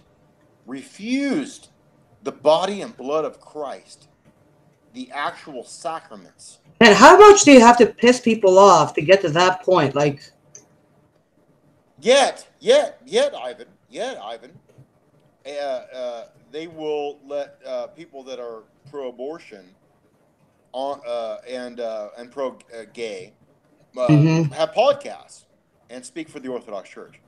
Well, that's right. That's the thing that Jay Dyer's been going on about. I actually haven't been paying attention to that. I mean, I listen to Ancient Faith relatively often. I haven't heard anything that made anything sound, that set off my,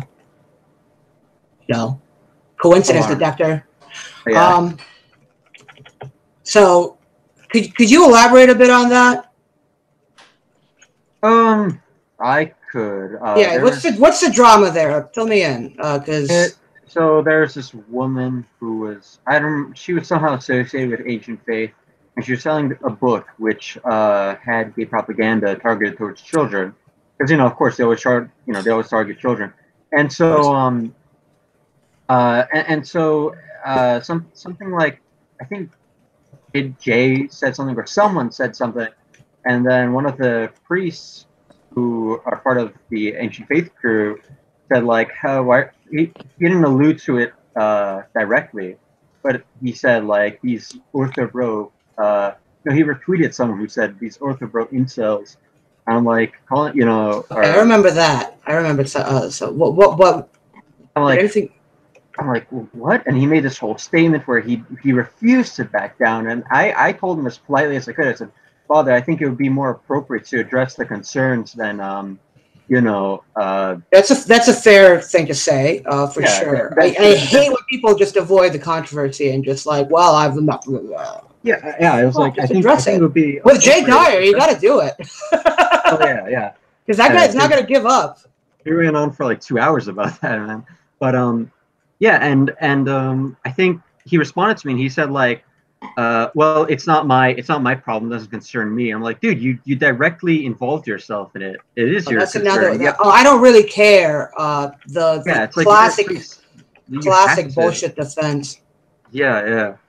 And it's a shame because there are people in Ancient Faith that I really like. It's like Damick, right? That's the priest.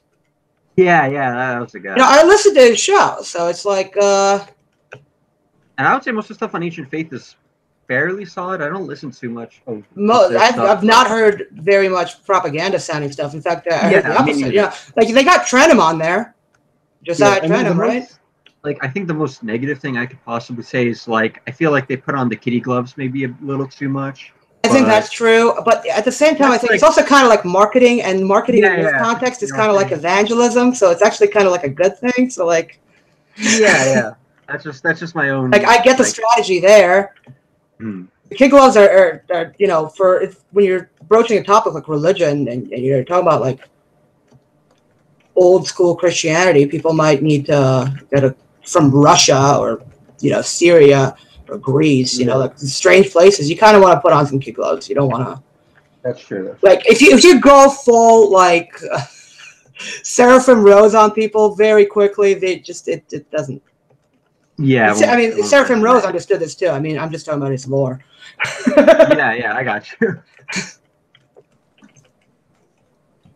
But yeah, I think that's essentially what happened. And then there was Jay was pointing out some like strange connections that maybe it implied some things, but doesn't confirm or deny anything. But I don't know. So innuendo, man, it's so lame. It is. I really hate the drama nonsense. I mean, it's on one hand, it's just as simple. Like, all right, like we all know that fucking Heimbach, as weird and degenerate as he is, and I'm not going to judge him. You can't judge. You can't.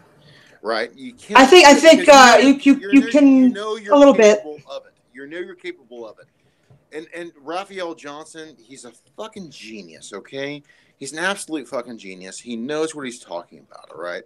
I don't know who this is. And like, all I'm saying is that we all know that their views on race is nuanced. It's not a fucking Ku Klux Klan, the fucking white paper that they gave them, you know what I mean?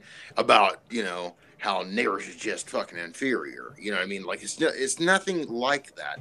They are talking about something very specific. And just like we were talking about earlier about like at the same time though, I think Heimbach is generally, say what you will, don't judge, sure, but we could say that about a lot of other people that are that we do judge, and I think Heimbach is just not a good person to associate with. It's not an honest person. Whatever his views are, however right they are, he's not a good representative of them. Like, in my mind, he's like in the same vein as like Cantwell. Okay. So I'll clarify a little bit more about Heimbach and Parrott is that they're kids to me. They're just kids. Okay? I mean, they're the same age as me, so I'm judging them, man. Watch these guys grow up, and they're fucking like they were 19 years old when they started this shit. You know what I mean? And they're still like in their mid-20s. All right, okay. You understand what I'm saying, Ivan? Like these guys are they're fucking kids. They are going to be. They're just going to do stupid shit. All right. I don't know, dude. They're the same age as me. That's all I'm saying. I'm judging them from the same standards as I judge anyone else. That's cool. When I was your age, I was a fucking moron. Okay, and that's just me. You know what I mean? Like, and that's how I look at the whole situation. No, I don't subscribe to everything the Heimbach said, but I think that he was somewhat on the right track. And I think that his best thing that he ever had was that he had Dr. Johnson kind of explaining to him his actual philosophy of politics, you know, and Johnson is completely right. But my whole point that I'm trying to make is that we're not talking about classical racist here. We're not talking about, you know, actual Nazis. We're talking about people having a nuanced view. Well, to be fair to Nazis, they actually had a pretty nuanced view on race. I hate to say it, but they did. They had a great. They understood. They understood it. They had a lot of. They had much wrong, obviously, but it was not. It was not as simple as people portray it. They really understood it. They really understood it from an ethnic understanding of orthodoxy. You know, like, okay, so everybody in orthodoxy wants to it's like we should have an American orthodoxy. It's like, no, you fucking assholes don't know who you are at all. Like, I honestly think there should be an American orthodoxy because, but they don't know who they are, man. They don't know what is American. Because I'm gonna tell you, you know me. I'm gonna tell you that it's an Anglo-Saxon ideal. That's what it is. That's all it is. It's an Anglo-Saxon ideal. It's a philosophical ideal. That's all it is. That's all it fucking is. But the culture itself is different than the abstract ideal. It's completely different than that. But that is a white understanding of it. But there is a black understanding of it in America. There is a mestizo or a Latino or whatever the fuck you want to call it understanding of America. That's the problem is that America is... What you're saying is that we want like a black American Orthodox Church, which honestly I think that makes sense. I think that... There's the Brotherhood of St. Moses from Africa. I mean... but no, that's not what I mean. Like, there's a Russian Orthodox Church, there's a Greek Orthodox Church, and there's like African American Orthodox Church. No, I disagree with that. I don't think that is... I don't think that is the way forward at all. I'm just asking. I'm not advocating for it. Then again, I'm very happy with the fact that we're split, and that the fact that we have Antiochians and Romanians and Serbians and Russians that control certain districts. Because I think the last fucking thing that Americans need right now is an American Orthodox Church. I think it would be I mean, I don't think it's a good time to have one, but we still do have OCA. Which is just a Russian tradition most of the time anyway, though. I think it should be separate from the rest of the world in adjudication, mostly. Just because it's convenient for everyone involved. You don't want to have... If, for example, the American church was under Moscow, that creates a huge problem for everyone, for obvious reasons, and for Orthodoxy especially. So... there should be definitely a church with assembly. I don't know if it'll be culturally whatever, but as far as administration goes, that's just it's what needs to be done. If there's, God forbid, ever like a conflict between Russia and America, and an American Orthodox Church is under Moscow, right? You see the problem that creates. Right. Well, okay. This is the example that I'll give you. An example that I gave Sam or anybody else that's been talking about this. It's very simple, right? Like it's not too complicated. Like the Russian Orthodox Church did not just was made and created. It was underneath the Constantinople, which is the Greek church, for hundreds of years before they could actually formulate it and make it. You get what I'm saying? Like Yeah. they created the language. They created all the letters, the fucking alphabet. They made that whole thing happen. And I will say, and Roman Catholics that are listening to this right now, they'll disagree with me. But I will say that same Orthodox Church did the same thing for my people, the Anglo-Saxons, and the people that are in England. They did. Well, it was the same church at the time. Yeah, exactly. That's exactly what I'm saying, bro. You know what I'm talking about. Like they had that cultural sensitivity of the whole situation, but they also realized that you don't do this in a fucking day. You don't do this in a year. This takes centuries to make it happen. You know what I mean? And America, especially America, and especially in the age that we're at right now, where everything is so insane and crazy, it's got to take hundreds of years to make that ideal happen. And we have to discuss it. We have to talk about it. And that's what they fucking persecuted fucking Dr. Johnson for, was trying to talk about how that's going to happen. You have to bring in the racial situation to the Orthodox Church in America. You're not going to escape it. You have to confront that. Am I wrong? Am I fucking wrong? That's 100% right. It's right. And, there's a lot of black people that would actually agree with that. Yes, we hear it all the time, but for some reason there's some disconnect where this agreement cannot actually materialize into something useful. Like white nationalists and black people generally agree on there's a race problem in the country, right? And they also agree on hating women. That's true. Yeah, in practice, yeah. So I'm trying to put a joke in there. Yeah, no. But you get what I'm saying, like, and then what do? They absolutely exclude him from any conversation, and not only that, but they can exclude him from the church itself. It's so brutal. It's so horrible, At the same time, you have people that are out there talking for orthodoxy that believe in abortion, that believe in gay marriage, and that is okay. That's a bizarre, absolutely bizarre situation. And I'm not going to judge our bishops because they have enough heavy load on them. You know what's funny is you know how like Catholics in New York have been pretty pro-gay. Like have you noticed that? Oh yeah. Yeah, it's like everywhere, and I see it too. Like I've gone to a Catholic church a few times with a friend, and the gays still fucking hate them. Yeah, probably even more because it's telling me about the priest there. Walked past a gay pride parade wearing his collar. It just got spat on by everyone. Oh yeah, because I mean, if you're gay, it's most likely that being gay is just narcissism. The Roman priest. That's what I believe. Made you gay. The Roman priest probably made you gay. Well, he trained you as a child to be fucking gay because he's gay. Because the Roman priests are pretty much gay. It's true. I'm not. And the debate about them being able to marry is like completely misguided too. It's like they don't get it. Like, no, that's not the problem. It's like the celibacy thing is a problem, but the way that they're formulating the question is so bad. You know what they're trying to do with that shit is trying to make gay marriage within the priesthood. That's their fucking dream. They'd love that.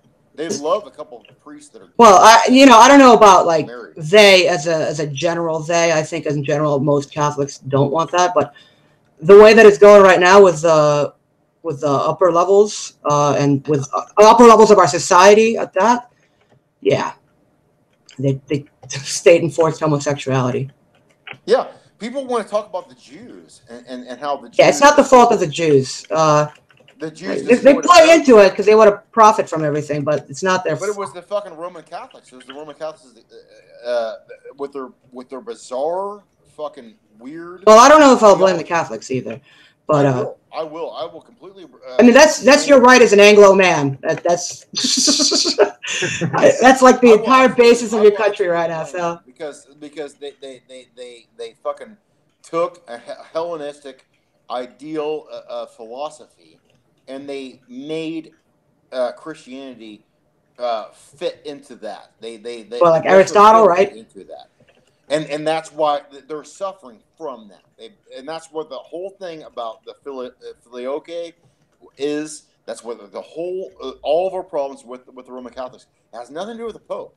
It has to do with the actual theology of what they're saying. You know, and that's exactly what we're seeing right now. It's exactly what Heidegger was saying.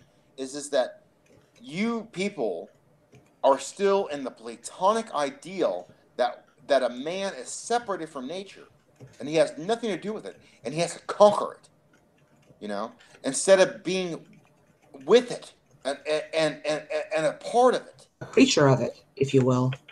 You know, I'm sorry, but that is it. That is the actual concentration of the whole situation. This is why the West keeps on going in the screw loose, bizarre world. This is why it doesn't matter if you're Republican or Democrat. I'm not sure if Catholicism is the reason why everything is the way it is right now. Because today it's like Catholicism has been defeated in a lot of ways. But it's the last holdout in the West. No, everything else is gone. Everything else is gone. They've all been taken over by global homo. And everybody. Well, but take for example England. England is not exactly a Catholic stronghold. It's the opposite of that. But it's hit by global homo harder than say Italy is, which is Catholic. Right. That's exactly my point. Is that yes, of course. Like no matter what the faults of the Catholic Church and their theology might possess. They still do have some kind of a traditional stronghold on important things, but it doesn't matter because whatever you glean from the Catholic Church is going to bring you more towards Freemasonry. It's going to bring you more to a Kabbalistic Jewish understanding of the world. That's it. I think there's some truth to what you're saying. I think there's a little bit more to it though. I think you're definitely right partially though. There's definitely a lot. What it is it's the problem of theological liberalism, is of letting people think what they want and not questioning them too much. There's really no litmus test for how to be a good Catholic for Catholics. I mean, there really isn't. And Catholic school doesn't exactly teach you either. So, and like it used to be. Orthodoxy. It used to, well, with Orthodoxy, it has a little bit of an advantage because it's drawn from a lot of immigrant communities, which tend to be more close-knit.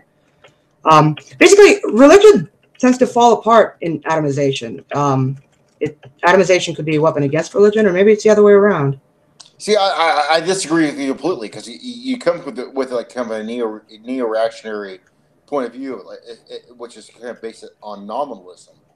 Is that what do you somehow mean? It's a social construct, but it's not. There is an actual divine thing that's happening. No, the thing is, I don't feel confident talking about divine things like that because I really don't want to suppose that I understand, as if you will, God's plan. Well, I understand. I tend to look at claims like that with a little bit of suspicion, not because I don't believe, but because I don't want to fall into preterist. Well, I understand that I understand that that thought frame, but at the same time, I mean, you have to fucking admit that you have to have some kind of a strong pull that you can grab onto. You know, if there's fucking two measures coming down, one's measuring good and one's measuring evil. You have to support the thing that's actually holding the measures. You dig what I'm saying at all? Maybe you should rephrase it a little bit. I don't think I couldn't reply to that. Right. So, like, there's an objective morality, right? Yeah, I agree. There's an objective God, and there's an Indeed. objective God within an Orthodox faith, without a Yes. doubt. There is nothing that is happening outside or within it that's not going to happen. Now, he may say that he may let certain things continue and be abusive and destructive to make his point, because it's always can be a pure point, of course, but doesn't mean that we can't say that's wrong. Whatever these people are saying is wrong. Yeah, no, there's no disagreement there. But yeah, I think you have to be more specific. I'm being very specific. I'm very much centered in on a very specific nature of what the Western ideal of God is. It's extremely important, and their understanding of it is creating atheism and agnosticism leaps and bounds. Their concept of God is basically a being. It's a deistic being that exists up at the heavens, whatever it may be, and in the clouds mostly. If you talk to people, that just sits there with a big white beard and lets all these things happen. Well, that's the atheist conception of God. I don't think people who actually believe in God tend to see it that way. Not in my experience. I think that it is. I don't think that atheism is a real thing. I think it is. Yeah, it's a spiritual sickness. It's a denial of reality. It's a natural conclusion from a Western understanding of what God is what I'm trying to say. There is no atheism anywhere else outside of the Western bounds of their theology. That's what I'm trying to say. Does that make sense? Let's see. The most atheist countries are from the Eastern Bloc. It's Estonia and Czechoslovakia. Oh, the Czechs, I believe, not the Slovaks. Well, that's not even fair, because the Czechs are Roman Catholic. Well, yeah, but they're actually not. But I guess that's a point in your favor. Racially, but there's also the question of Slavs. Racially, they're Slavs, but they've been Roman Catholic for 100 years. Yeah. So it makes But what I'm saying is they're not really anymore. They're atheists. Yeah. Atheists. Of course they're atheists. Of course they're agnostic. Of course they are. Why are the Italians not atheist or agnostic? They are. They're just like the second most religious country in Europe.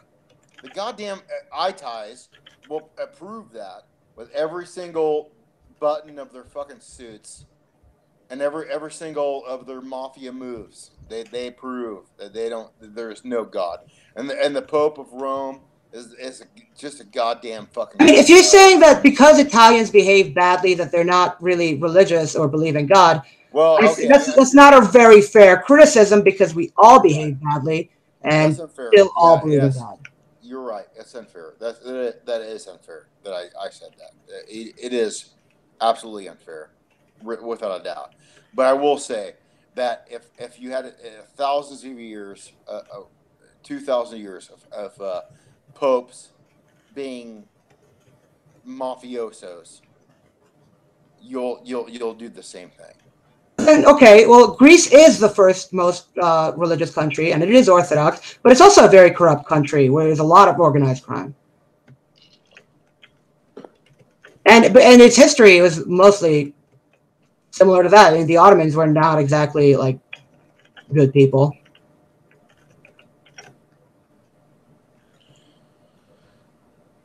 I will not. I'm not a Greek apologist on this at all. But I will say that the Greeks did their best, and I will say that the Romans did their best.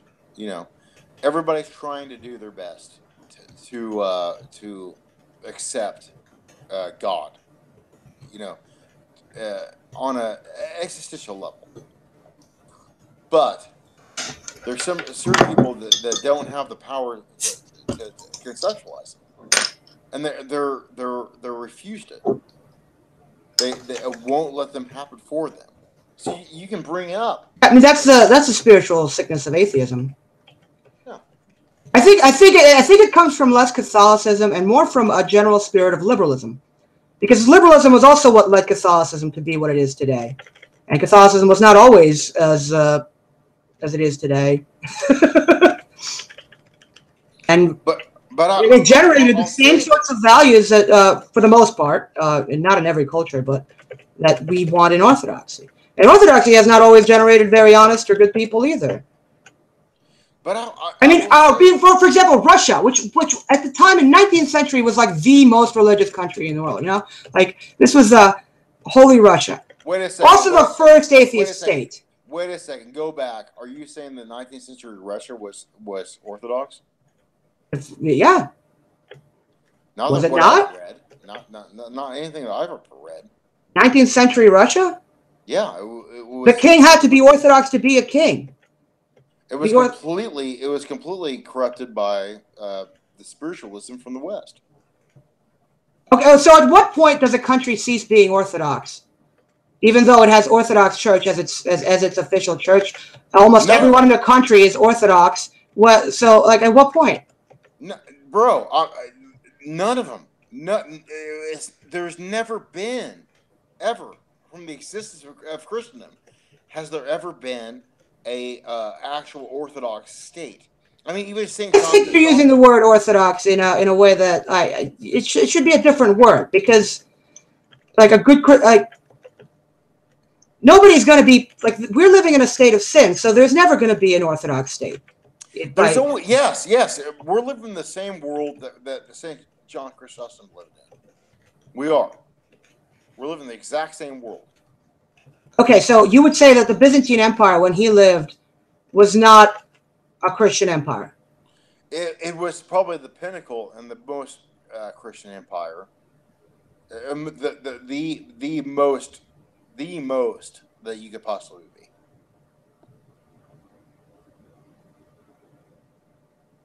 And what separates them from, say, Greece today? Or even say, any Muslim country, which is super religious. What do you mean? Well, I don't understand that. I mean, I don't really think that the Byzantine Empire was even up to any moral standard. Like, it was just a country, just like any other country. It just was the largest empire to adopt Christianity and happened to choose the right side. I don't think it's a model of anything. I didn't say it was a model. I was saying that it was like where the people and the magistracy were the most consumed with actual Christianity, with actual thoughts of Christianity, and we know from the lives of the saints that they persecuted true Christians. You know what I mean? Like my point is that there has never been a true like Christian country or anything like that. We've always been in the same situation that we're at right now, where we're critiquing the culture, we're critiquing the fucking system that is involved with the government. That's how it's always been. It's always been Christians have been the small minority that is looking out and trying to do their best. Always. All right. No disagreement there.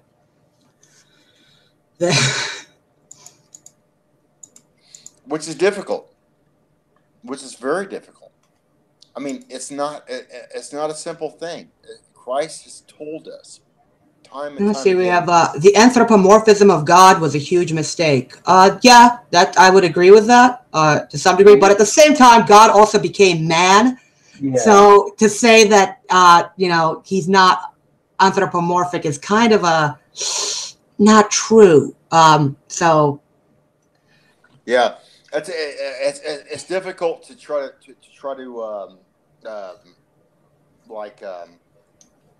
to describe anything from a modernistic view to anything from the past, let alone I mean, in a religious sense.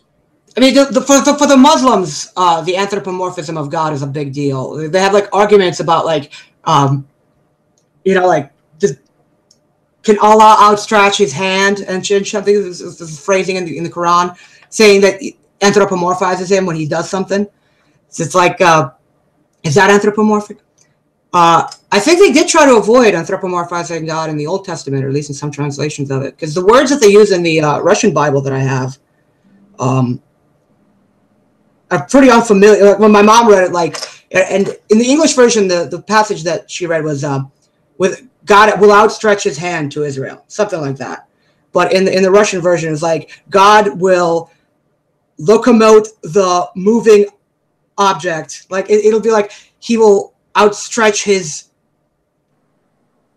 appendage. Like it's such a weird word that you never see in Russian that they used to represent something that anthropomorphizes God in the Bible. So I don't know. I feel like there's a bit of a conflict, I guess, between the two portions where people say, should we anthropomorphize him? Now God became man, though, so this question's settled.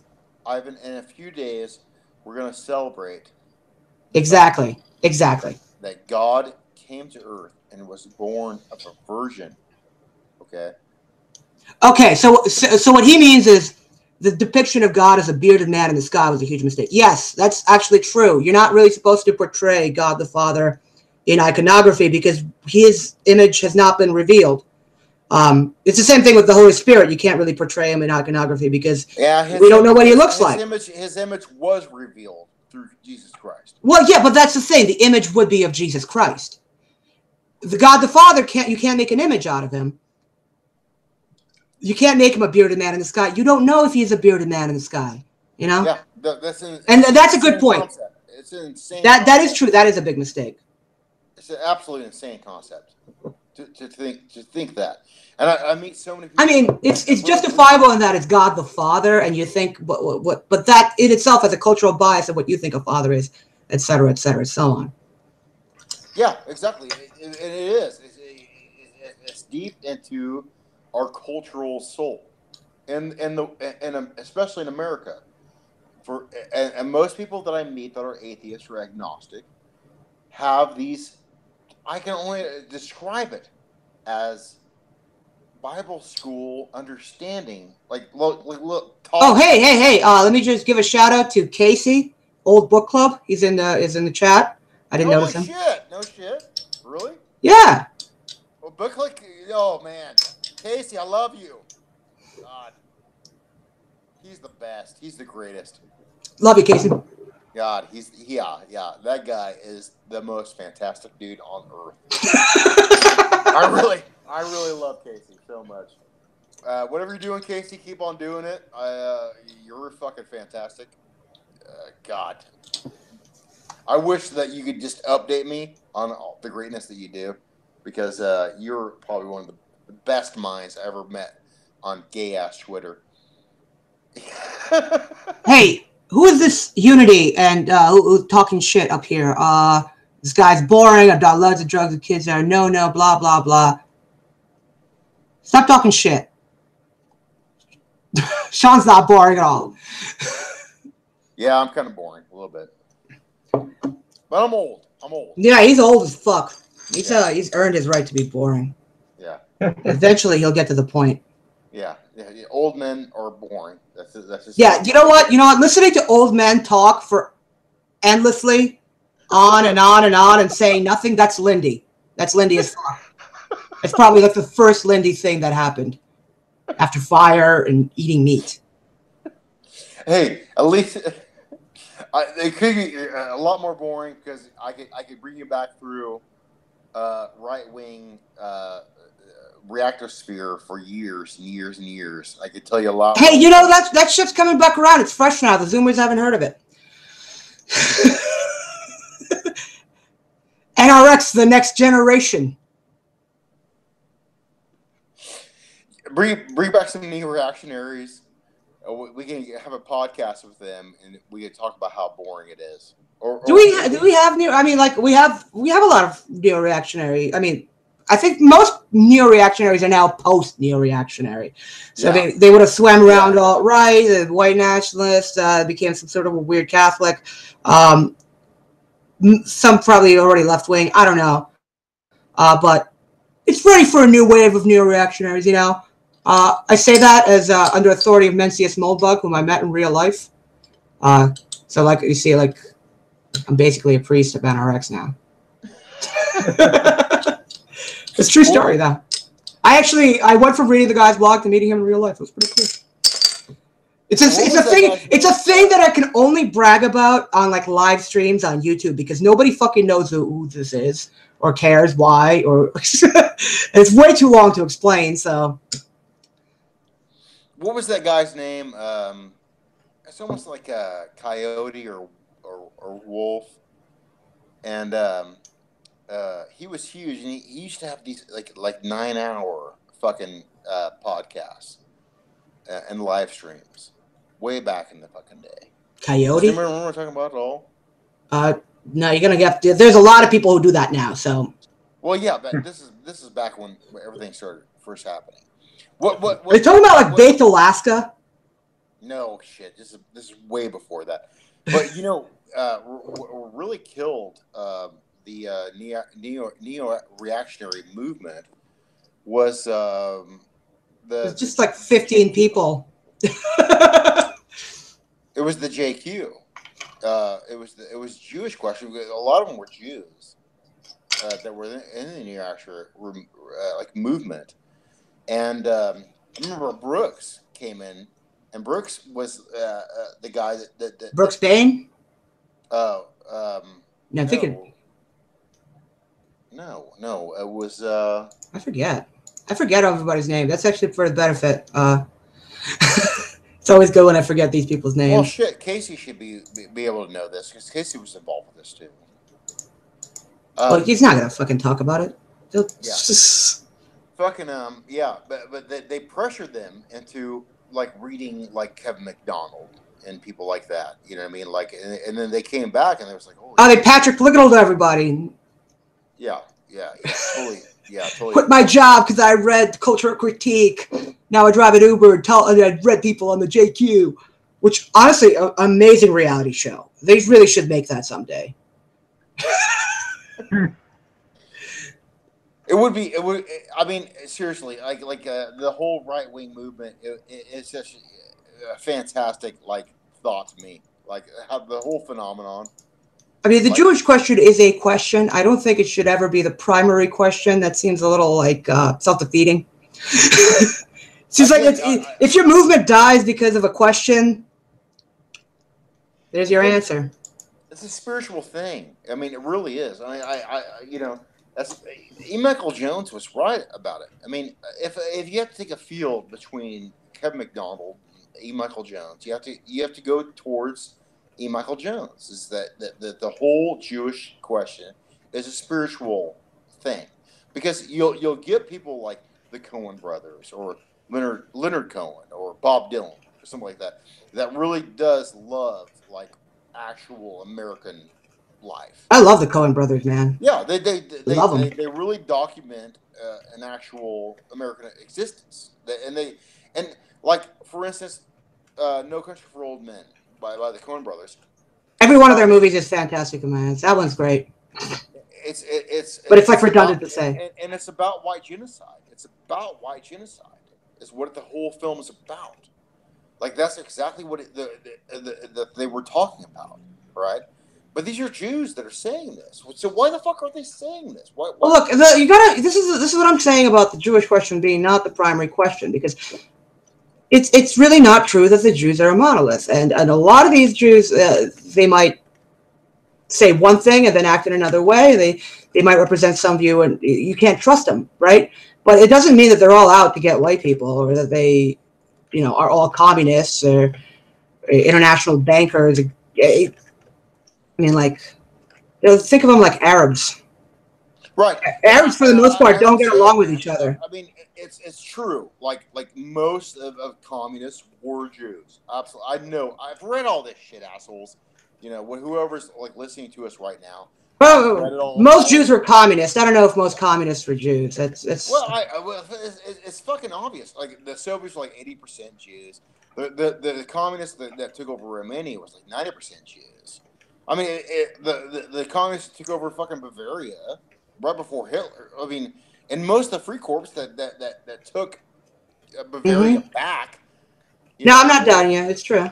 We're also the people that were Nazis later on. I'm not saying Jews don't cause trouble. It's not at all what I'm saying.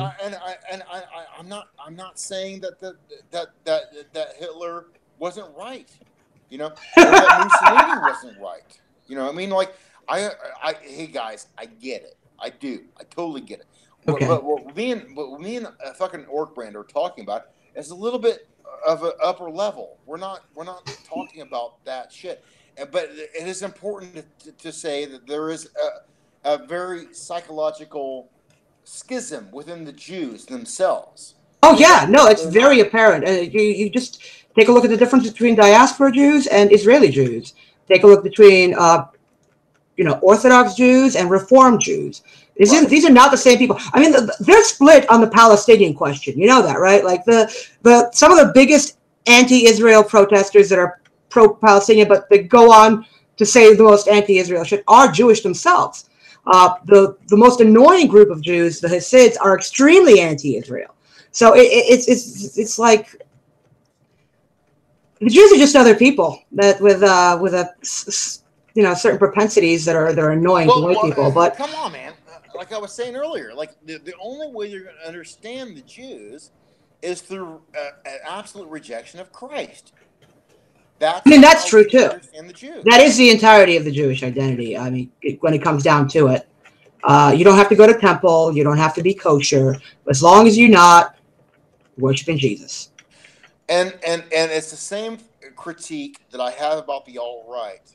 It's the same critique, exact same thing. Well, I don't even know what does the alt-right even exist anymore? I honestly don't know anymore. Well, yeah, it's a phenomenon that's going on. The alt-right's never been definable. It's never been definable. You can't fucking describe the alt-right. The alt-right is just an organic movement. It's a Spanklerian. It's Yockian. In that case, that needs a better name. Oh my god, I'm so sick of saying alt-right all the time because it's so nebulous. And yeah, it is, and that's how it should be. I don't maybe, but it's alt-right that isn't that way. The alt-right should be nebulous. It's like that. I suppose. It should like a guerrilla movement can't be pinned down, but at the same time, it can be pinned down. Like certain phrases have become alt-right phrases now, even ones that didn't used to be, and the alt-right never claimed. So it's just been kind of destroyed, in my opinion. Right. At the same time, and I hope it is, because it could be revived. It could be. I mean, come on, Ivan. Let's get real. Like, we look at these things cynically. We look at these things in a jaded scope, and we just track phenomena. That's all we do. And we just look at these things, and as an outsider, we always have been, and we always do. And we tell people to do the same fucking thing. We should be looking at these things as outsiders looking in and seeing these things and celebrating it and having fun. That's true. That's what I advocate. Don't pretend like you're. You are involved, but you're involved as the peanut gallery. That's what we are here. And I got this philosophy back in highfalutin peanut gallery. It's been 5 years now that me, you, and Casey, that's now listening to us, wishing glad. And regular Ron said it the first. He was the first one to ever say it. Just ride the wave of the Kali Yuga and fucking chill and just watch it. Just fucking and he also said, have fun. You know, it is, and you know what? He was totally 100% right. on the whole situation. That's what I say is try to profit as much as possible. Don't worry about it, bro. Like, just make this thing work for you. Yeah, make it happen. Hopefully in a based and red pilled way, and not in a what's the opposite of that? Gay and blue pilled way. Yeah, But, globo homo shit. but why don't you just take advantage of all the inefficiencies and all the problems in the world and make a buck?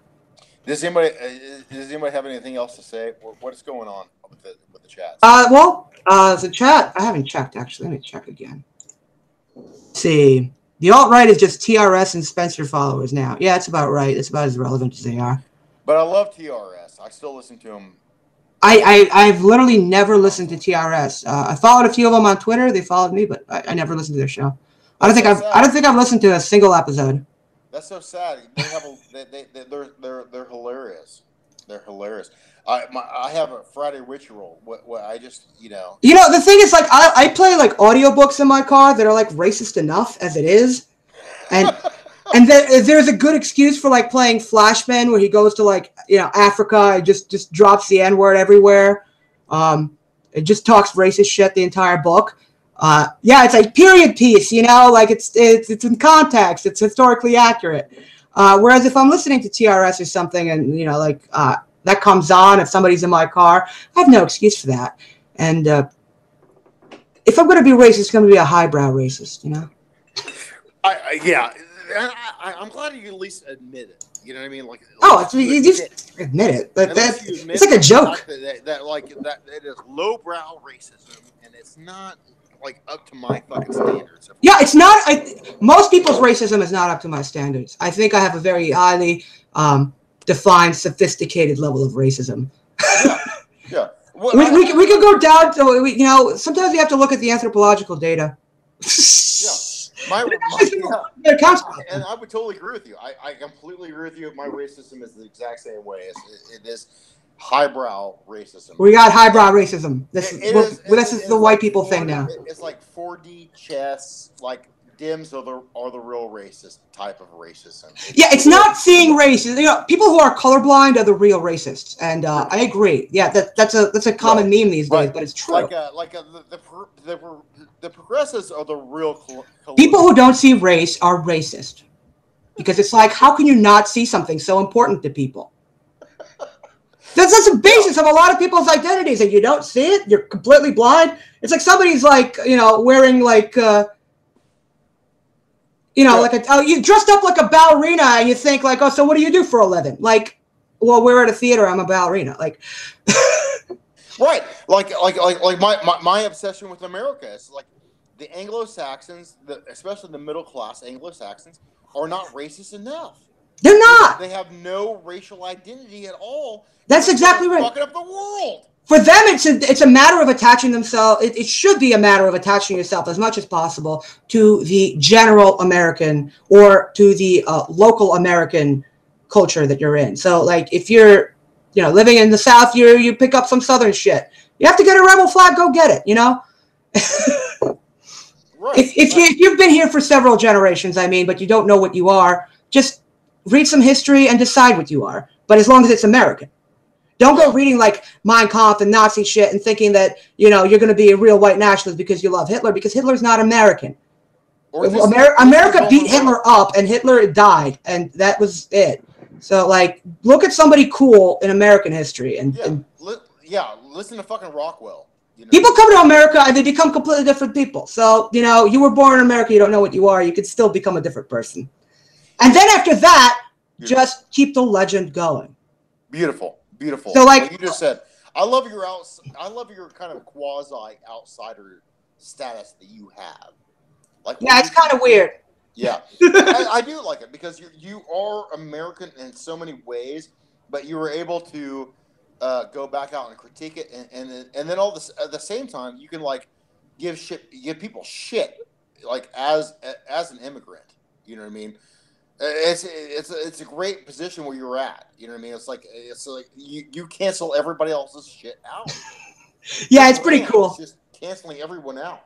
It's like you tell, oh, you're just white privilege. Well, it's like, I grew up in a shitty country, one of the shittiest countries in the whole continent. Total poverty. So, like, go fuck yourself, What else we got on that live stream? What else we got? Man, we could talk about whatever we want. What are these assholes? What are those actually? How many people are fucking commenting? There's like 2 people talking. One person is mostly making most of the comments. Is Sigla Video. We addressed his points, and he says he loves Moldbug, so there's no more comments. Really, nobody's probably watching this. There's 6 people, but I assume those 6 people, like 3 of them are like drunk or asleep or something. Unity stopped like hitting on me and stopped complaining about you, so I'm assuming that was a girl and she got bored and left. If that was a girl, DM me. You miss every shot you don't take. Yeah, fuck it. We'll see what happens. Probably nothing. I promise you. 80% of the time, it's nothing. 80% of the time, they want to know what your fucking blood type is. Yeah, yeah, they're crazy. They're crazy. I don't trust women. Yeah. I don't know what they want. I love that about the right wing. It's just like we were talking about earlier. It's like, oh, hey, can we move into hating women now? Is that what it is? Yeah. The right wing hates women. It's soft hating women. Yeah. I think the right wing pretends like it hates women, but doesn't, and the left wing hates women, but pretends like it doesn't. Oh, that's a good take. That's a really good take. I think that's general. That just follows the general pattern of things being the opposite of what they claim to be. But I think that's generally true because the left wing has generally destroyed women's lives, and the right wing are just complete assholes about improving their lives. Well, right wing are like so romantic. The right wing is autistic. The right wing is like an autistic orbiter. It doesn't get it. Which is me, by the way. Like, I don't get it either. That's fine. I mean, I've orbited girls. It's fine. We're all overly romantic about women. Yeah, you kind of forget that they're just like. Turns out like they're just as fucked up as men. Yeah. Like they're not even worth respecting because like men are strong and beat you up and women can't. So. Yeah, that's simple. Like, I'm sorry if like it offends anyone who will watch this in the future. Probably nobody who's watching it right now. You've clicked it on my Twitter, so you know what you're getting. But it's true. The whole thing about women is like they're just as bad, immoral, annoying as men, and as violent. Probably more violent even, but just weaker and less competent. Makes them less dangerous, but more annoying. Yeah, only now. That's probably the most sexist thing I could possibly say, right? Yeah.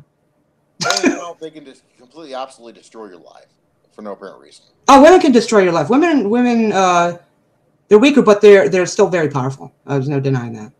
Oh yeah, and this is an old meme too. I'm completely an old man. So everybody else is listening to this sad bastard that we're listening to this right now.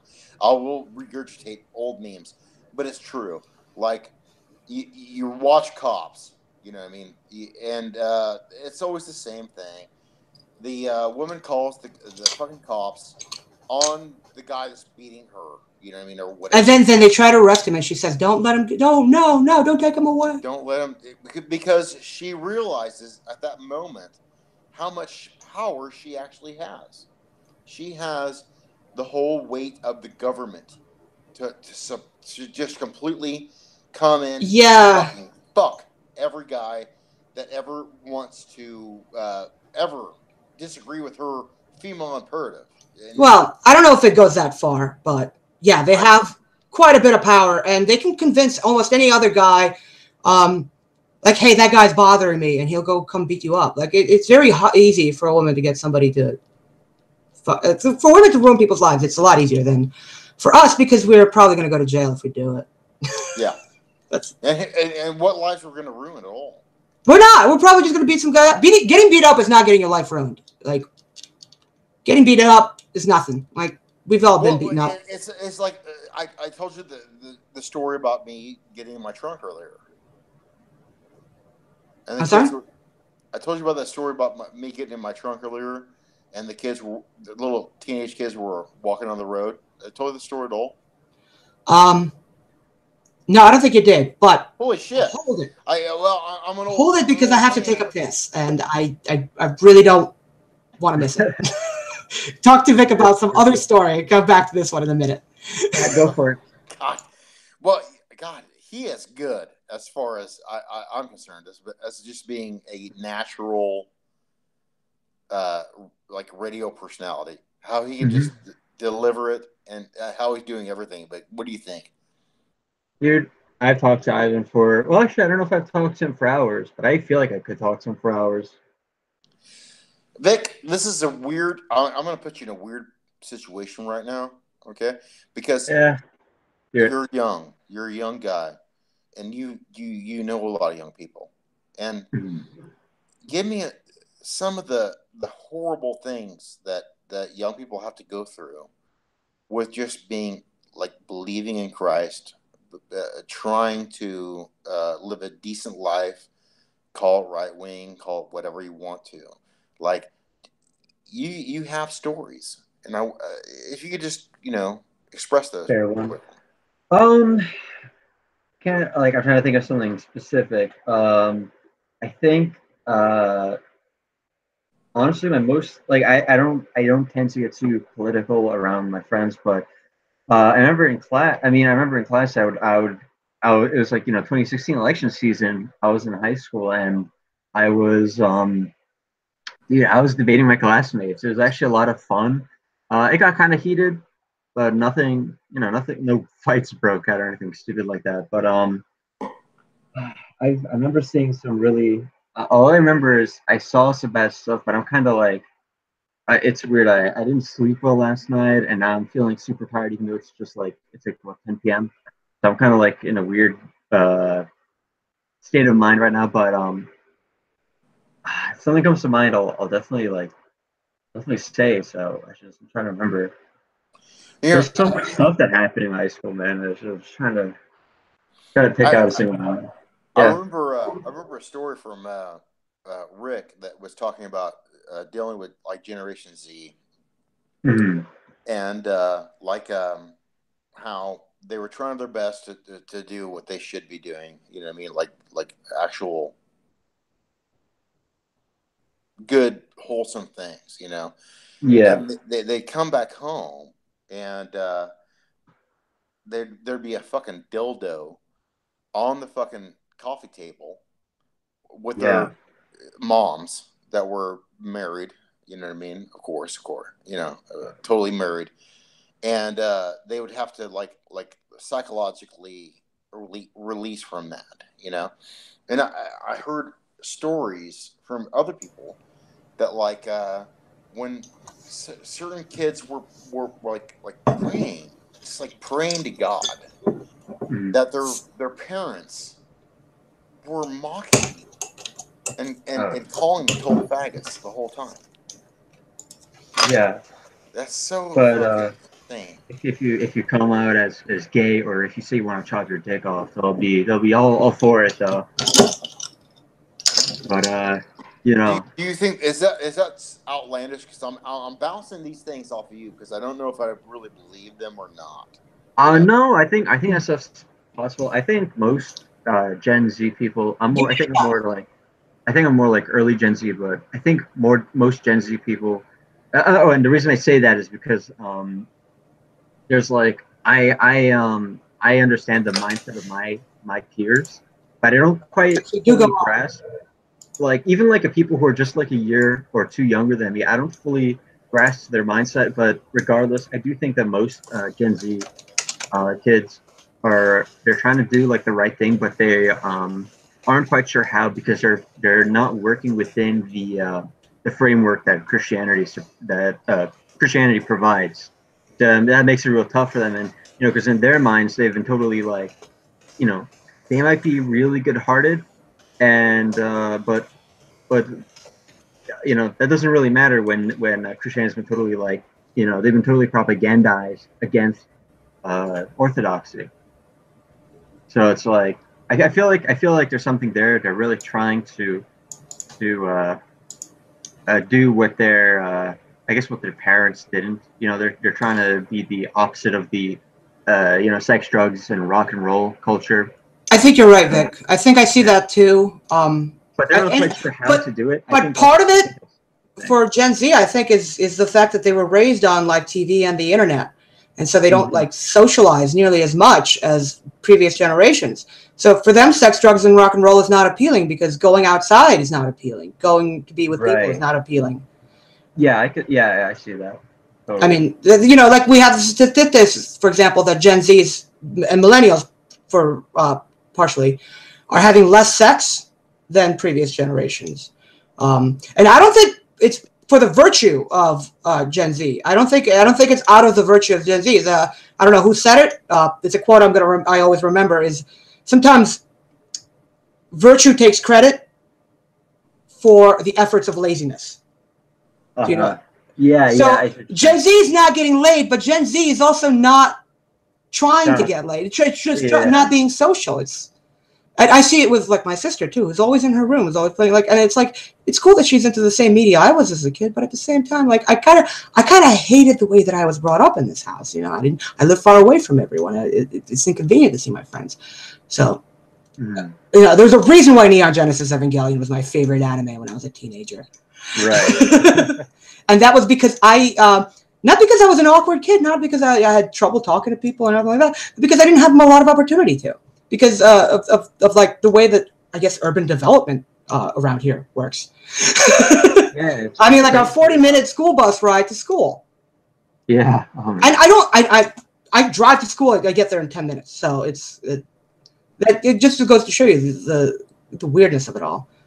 But yeah, I think with Gen Z, like a lot of the virtues that we attribute to them come from complacency, come from powerlessness, and from atomization, but which is also where a lot of their like politics come from, a lot of their conservatism and a lot of their like rage, I suppose. I don't know if that's the appropriate word. I don't think they're very raging, but a lot of their problems with people older than them, you know. Well, I mean, to my point is that like Generation Z has just had nothing but just paused. Like we were talking about the boomers earlier, how much they're so socially. Gen Z has all the seeds of getting better because they like me, because I grew up in I feel like the same environment like a lot of Gen Zs, because I feel like I hate it because I'm 28 years old now. I just turned 28 like 4 days ago. So I'm basically a fucking old man, you know, but I feel like I get Gen Z a lot more than I get millennials, because millennials are lame and boring, you know, like I hate that fucking sounding like that, because it's like, you know, the 30-year-old trying to pretend he's 18. Yeah. No, I guess. Which is like a narcissistic thing, but at the same time, I'm just saying it's true. I have a lot of empathy for Gen Z because I kind of get what they're from, which a lot of millennials weren't in that situation. I feel like millennials are like the first, like millennials were like the first batch of the current mind washing process. Gen Z is like the second batch, which is showing like the problems with the process. And right. Like Gen Z, you know that they're more racist, right, Vic? Oh yeah, for sure. And you know why they're more racist? It's because of No Child Left Behind back in 2001, where they made they lowered the standards for all schools in order to pass minorities. And then Obama came in and he was like, oh, too many black kids are getting sent to detention and they're getting arrested because of acting out in school. So we're going to lower standards for how they act in school now. Yeah, we can't let the good. So you know, succeed. Is this generally true in your experience in school? Because you went to school long after me. To be honest, I didn't really see much of that specifically in my experience, but I'm sure I'm not saying that it wasn't happening. It was just in my specific. What was your experience generally with people's behavior? And minority behavior specifically. I mean, we have to. This is a racist show. I'm sorry. Yeah. But we love it. We love and respect other races. But let's face it, we have to also acknowledge our differences. I don't know. I'm on board with all that. So yeah, no. I'm saying that for the hypothetical guy who's watching this like 3 months from now to ruin my life. Go ahead. Report. I didn't have too many bad experiences. I grew up like in a very Asian heavy. Asian heavy is already is already a Gen Z thing. So go on. There you go. There and most you know, and Asians and Mexicans. Do Few can you blacks, can not that many. you? I know where you live, but can you give like a geographical region? Yeah, I'll just say New York City. Oh, well, there you So, go. it's like it's so packed anyway. I don't want to dox nobody, but yeah, New York City's like what 50 billion like, people live there, so yeah, nobody, I was gonna say no, like, yeah, good go on luck ahead. finding me. Good luck. Yeah. But go on. Most of them were pretty decent, but you do see that like this is where Did you go to a public school? yeah, I went to public, and Was it a religious school or a regular? It was just a regular school. Okay, regular. But, PS, public school, whatever. yeah. And this is sort of this was my first like I guess red pill quote unquote to the whole race thing is because I see how you can very clearly see how different groups of people behave differently, and you know like Chinese or even like Chinese behave a certain way, Koreans behave this That's way, so true. and it's like Koreans and well, Chinese don't behave the same way, which is like a level of racism yeah, that they don't. people who aren't racist can't understand because they see just Yeah, Asian. exactly. It's so nuanced and specific. It's like well they're both Asian. Like what's the difference? It's like I mean, like no, they low actually Scottish, behave they behave differently. You can notice it. low Scottish and high Scottish, completely different races. You know, Irish and Scottish, Irish and English, totally different races. And that's the difference. You know, Chinese. I mean, Koreans and other Asians are completely different. Like a whole other level. Yeah. But yeah, it wasn't too bad. I think the biggest like troublemakers, I suppose, we're like Mexican kids, even though some of them were like all right. But and the occasional Mexican kids I always find like 50-50, you know, like some of them are really cool. Not gonna lie. But I've some of them are real pieces of shit, like the thieves and worse. Yeah. But then and then the other troublemaker was the occasional like white kid who you know is gonna be a a frat dude when he goes to college. I'm sorry? Could you repeat that? Ticking time bomb. Yeah. Yes. Exactly. Now, tell me about the ticking time bomb. No, it's just he's like. Oh, I was just gonna say about this kid is he was like this one kid I knew who fits that description. He was like he was horrible. I remember in freshman year of high school, in my history class, he was like the class was split. Was essentially like I know it's random, right? But it was like the left half of the class was all of the quote unquote bad kids, and the right side of the class were the good kids. And it doesn't mean like nerdy, you know, like how do I put it? Annoying, pretentious type people, but I mean like the decent human being people. And so me and my friend, who were both on the right side of the class, we would see this kid on the left side, and he would say these horrible things to the teacher, who's like this nice boomer dude, and he's like a genuinely nice guy. And he would get in trouble for all the horrible stuff we'd say, and we would tell him like, dude, you're like, how do you not see that you're digging yourself into a hole, man? What was the sort of thing he said? Just give me an example. Like a lot of insults. He called him like he's like. Would you be giving a lecture and you'd be like, "Gay, you're fag," something like that? He would probably how it usually would happen is like he would be on his phone or something, and then the teacher would say, "Put your phone away," and then it would escalate from there. And it's like I don't think it's much to ask to pay attention in class, but you know how some people are. It's a no can do for them.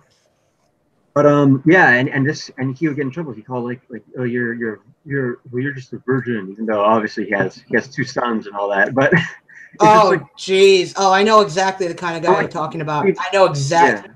Was he tall? No, he was short. Short, whatever.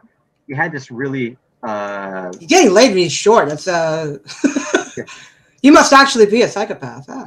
Maybe, yeah, dude. Who knows? This society breeds these people, man. It's like this. It's almost like I termed it like casual like sociopaths. Yeah, I tell you, I acted out in school a lot actually, but the difference was always pro-social. Like, like kids would cut me in line, and I would be like, "Yo, what the fuck, motherfucker!"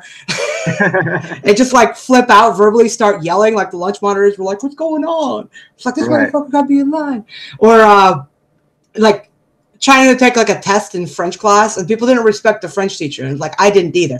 But I was trying to take this class because I'm trying to respect the French language, you know. So, and and these fucking kids would not shut the fuck up. So I literally ended up like throwing a desk at them. It was awesome. That's cool. But yeah, no, I feel like I scared the school authorities a lot because they never got me into trouble whenever I did anything like that. Because it's like, what was the motivation for acting like that? Yeah. And just real quick, I guess like the one word I would use to describe the generation I grew up with is basically just, you know, complacency, man. They didn't have any opinions. They didn't have, you know, like, don't you realize it's cool to have a crazy opinion on something? That's cool, man. Dude, like, you know what I mean? Like, yeah. Oh, is there kids now not having crazy opinions? I mean, I'm sure people like, and that's why I say just like I think there's a difference between like Gen Z is a little hard to define, and in that at least in my case, because I can't quite connect on a more spiritual level with what what kids like even just like a year or 2 years younger than me, you know, how they think and how they act. But I can only really speak for the specific generation, the people who were my peers, and so that's why I can't. You know, no, I totally dig. I know. I think I have an idea what you're talking about. I really dig it because. I mean, I can give you like a general, like, I guess, quote unquote diagnostic of them. Like definitely with the sort of younger ish kids, a little younger than me. I think they're a little more you know, quote unquote radical, as in they're not afraid to do some crazy stuff. They say some funny words on Twitter, you know, that might get them in trouble.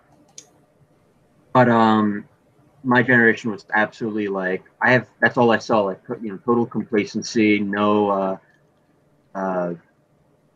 and no willing to push any boundaries. And I mean, that's all I knew really. But Yeah. like me, like I was in high school when I was listening to someone like Tom and Phil, and I was like, I held a lot of, you know, that caused me to have a lot of crazy opinions that I don't hold anymore. But it's like, dude, at least they were like crazy opinions, man. Like that in and of itself is like, that's got to be worth something. It's better than complacency, like, or being totally apathetic. Right. Like I taught kids for a long time, and it was mostly like millennials and whatever, and same general thing that you're talking about.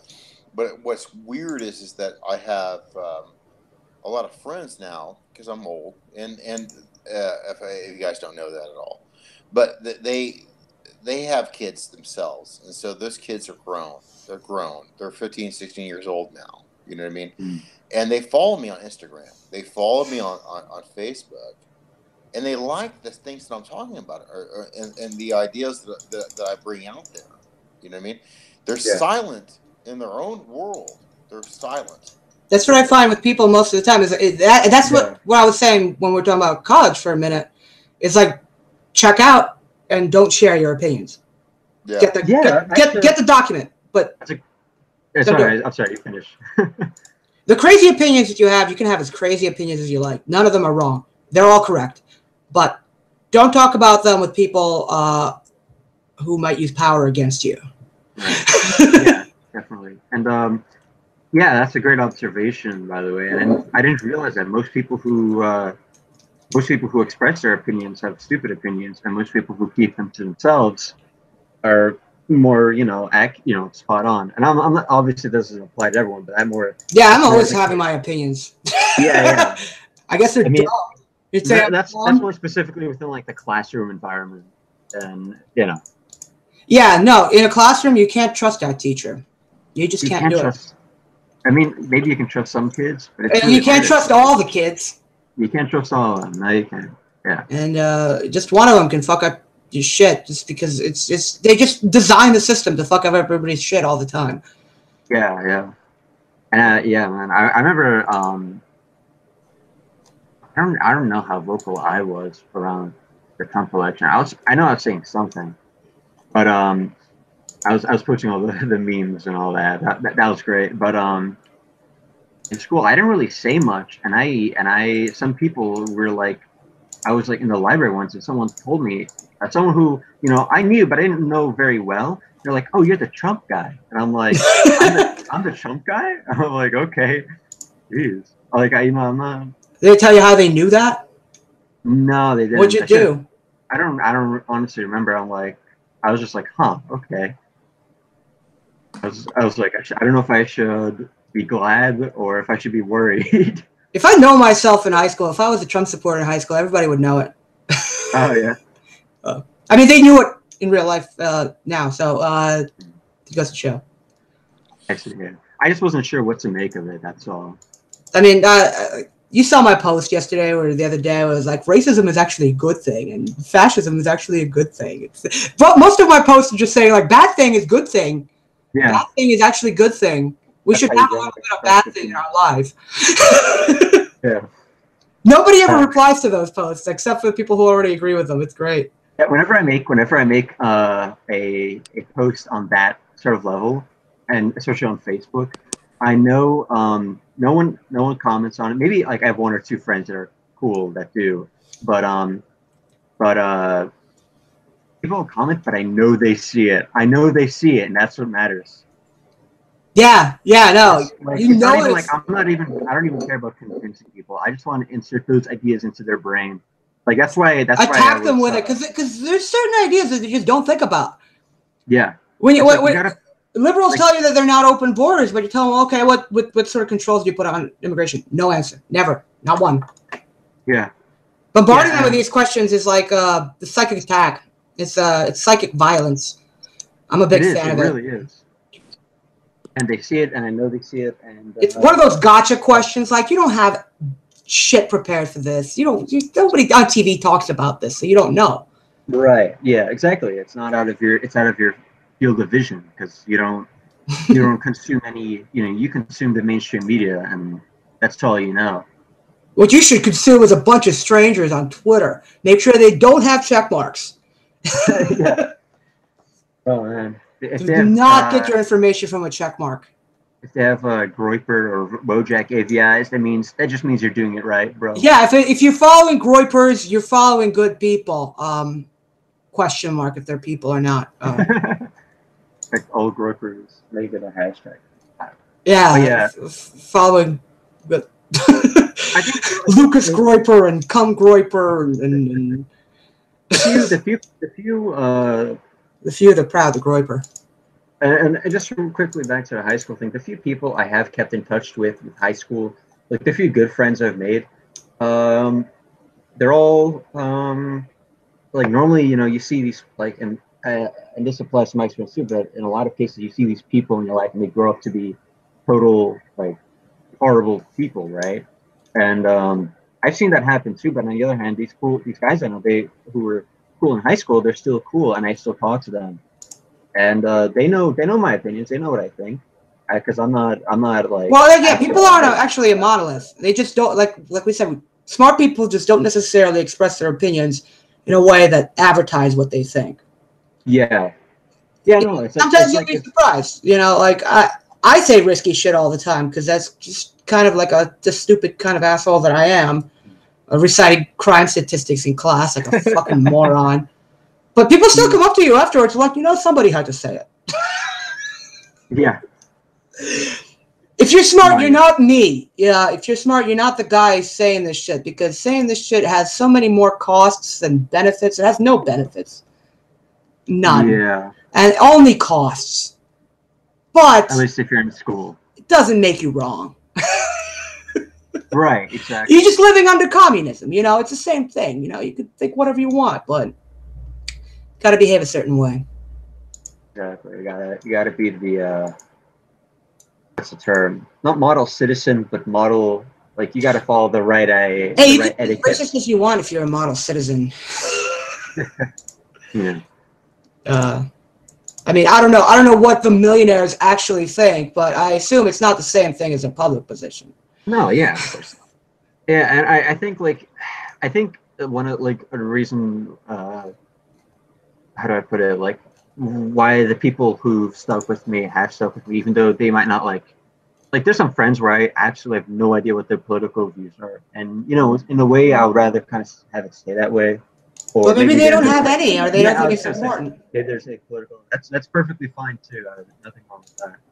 No, But it's actually it's better. It's better if you don't have yeah, any opinions. You're like safe.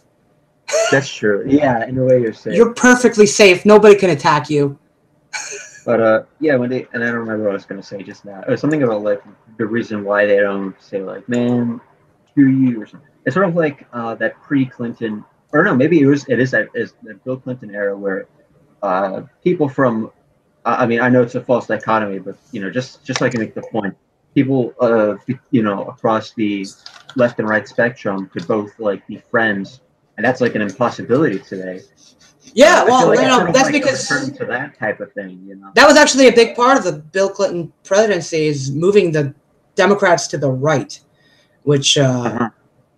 was probably one of his big successes. But since then, to the right, I mean, to the right is first of all questionable in the American context. Like, what exactly is the right? But he did. Yeah. Bill Clinton, he was a shitty person, but he wasn't exactly the worst president we've had. Sure. Most things that he did I disagree with, but as far as leaders go, he wasn't a terrible one. Credit where it's due. Everybody could actually get along with him because he was fucking up everything.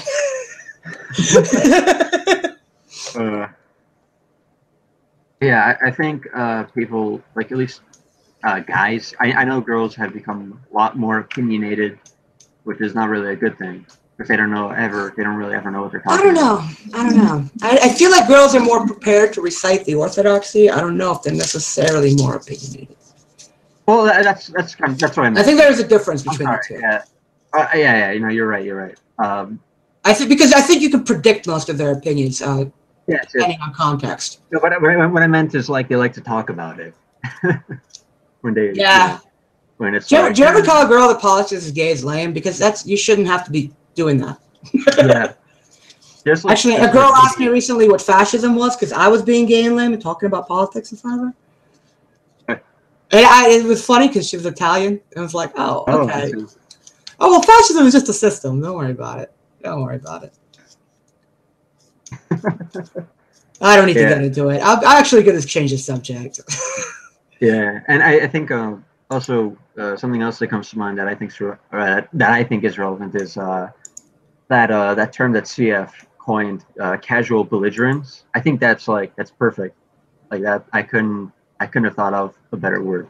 Casual belligerence. Yeah, just like be a sort of belligerent in today's world, but don't be like don't be a caricature, Yeah, really, it's just like having opinions and sticking to them, even if people really don't like them. Right. People actually respect that, by the way. Like people respect that a lot more than having the same opinion as them or just not saying anything. But it's a risk. That respect might not be worth it, and it usually isn't. So don't take it. Right. For most people, I would say, don't talk about politics. Don't tell people what your politics are. And vote however you want. Yeah, bro. It doesn't really make a difference. Like stockpile guns, stockpile gold, all that good property, buy land, but don't tell people why you're doing it. Yeah, some to your business. I'm doing it because of the aliens, I'm afraid of the demons in the sky. You can say that. That's okay. Make them think you're crazy, that's fine. It's like, I heard this joke. It was like, I'm not racist, but if aliens ever come to our planet, I'm still going to be racist towards the aliens. Yeah. Well, yeah, I will be racist against the aliens. First of all, if you're not from Earth, I don't have to respect you because you're literally outside of my conception of reality. Like, you came here from where is that? Show it to me on a map. Show it to me on the globe. Oh, it's not on the globe. It's somewhere. I don't believe you. You're full of shit. You're fucking demon. Get the fuck out of here. Aliens. The fuck are you kidding? Exactly. If you were around, we would have noticed you long before. How many light years away are you? Back to Zarthar. Look, if I had lightning, like faster than light spaceship, and I was an extremely powerful spacefaring race, I'm not going to make the life of some aliens better. I want that planet for human beings because that's who I am and who everyone I know is. I don't care about Glormarf, the Nignarg from the planet, whatever. Like, just get the fuck out of here, dude. It's my land now. Maybe you should have developed faster than light speed. And if the aliens come here and try to kill us, that's fair enough too. But if they come here to uplift us, I don't believe that, dude. They're gonna process us into some sort of goo and then feed into their spaceships, their snarks and their largnarks, whatever the fuck they have on their degenerate planet. Nobody's supposed to be in space, okay? Let's face it. Nobody is supposed to be up there. Like, literally nothing lives up there. Name one thing that lives in space. Ant, dude. What's that? Ant. Ant? I can't. Oh. Yeah, that's right. I can't either. Nothing lives in space. They're not supposed to be over there. There's no life over there. And if there is, they can't get over here. Not your planet, bro. So Shaun left. He didn't even say anything. Oh man, he probably he just probably peaced. to take that dump he was talking about. He could have just said something. Jeez, man, how rude. But it does clear the way for us to talk about Evangelion, bro. I just bought my sister the first 4 volumes of the manga for Christmas because they had them in one book, and it was $20. And it's like I was at Barnes & Noble.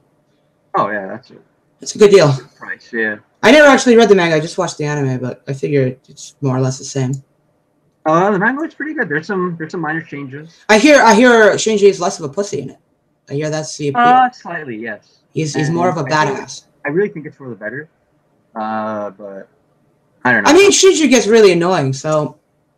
Yeah, I was gonna say it's like I get why he's like that, but it's just like, come on, dude. It's annoying. You're just complaining. Yeah, I get it. You mustn't run away. Yeah, you shouldn't, dude. But like, get in the fucking robot, all right? Yeah, yeah. And I think its characters are mostly the same, anyways. A few changes that I did like is that well, for one, they killed Toji in it. That's what I know. That's the difference. Toji. They killed Toji. And I that was the original. Which is like, what's the difference? He doesn't show up ever again in the show anyway. Exactly. Yeah, exactly. More impactful.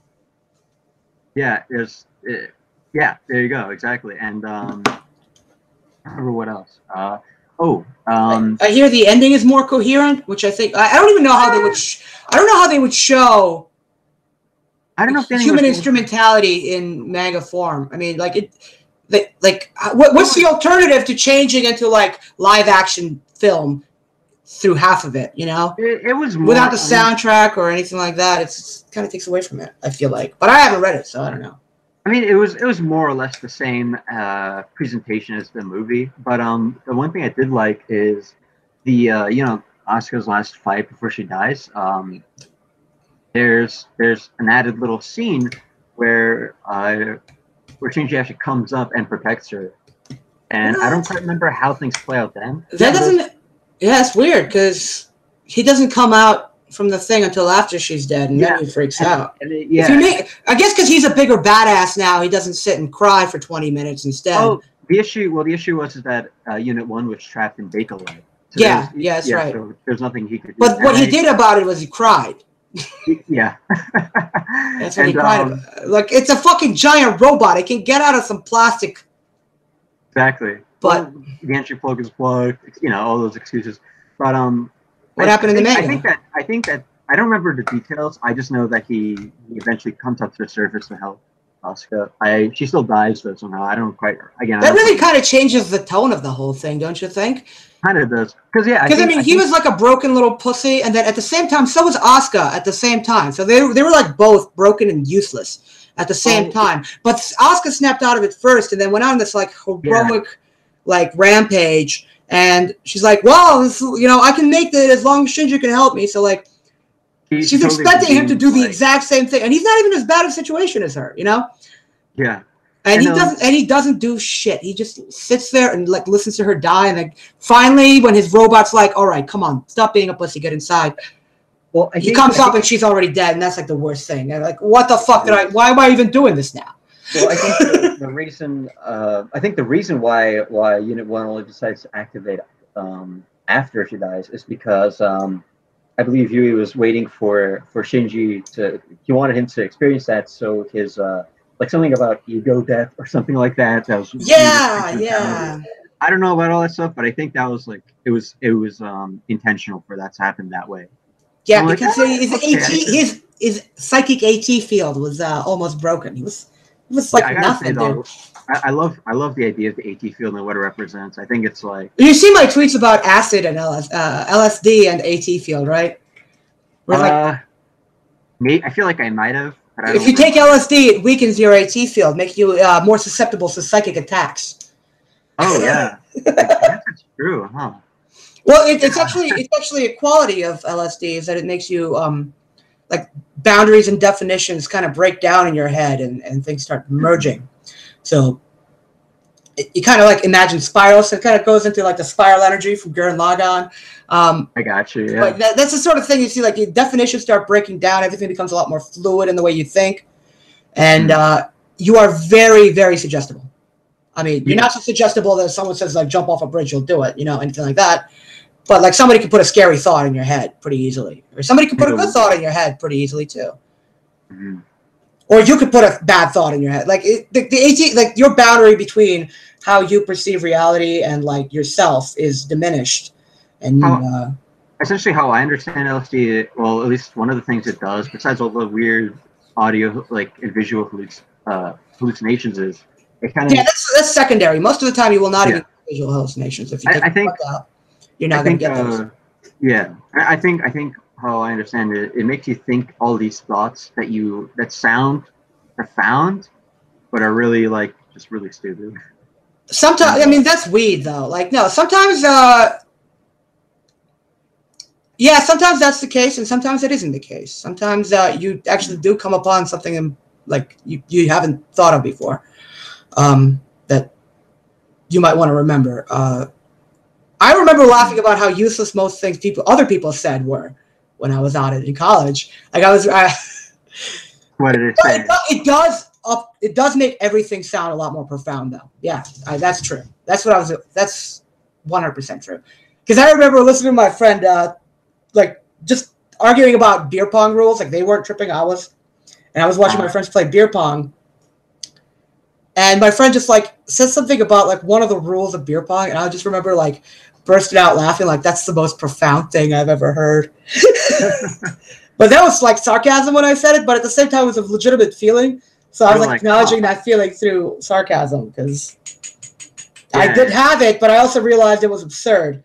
You kind of get you got a very good appreciation for the absurd, you know, in the French literary sense, which can also be bad. I had a bad experience with mushrooms when that brought me to the point of going to church. So in the end, actually, a very powerful thing that actually made me go to church. So not I was bad. going to say, well, if it made you go to church. Yeah, exactly.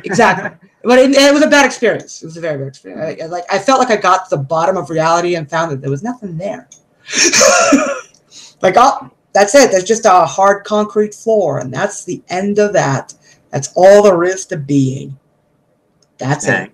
I was like, oh my God, such a bad time. So like I put on like YouTube and I put on like religious like symphonies and shit like that because other times we would like put on like opera music because it's fucking funny as hell. Because people like opera music is a real art. Like it's holy hard. It's hard to do. You can see it on the people's faces, but it's funny as hell to watch when you're tripping. Yeah. I remember my friend and me were on. It must have been masculine. I don't know. But like all of our friends were outside and we're like, I was like, listen guys, I'm going to go inside and I'm going to listen to a symphony, a concerto. And they're like, dude, that's gay. And I'm like, yeah, that's what I'm going to do. And so me and my other friend was like, yeah, I'm going to do that too. We put on like YouTube and put on like opera singers and just watching these guys like go crazy singing this shit. I'm like, the composer was a fucking asshole. Like, this is impossible. Look at that guy.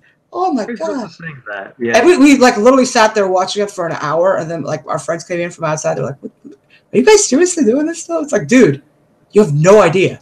You have no idea how profound this is.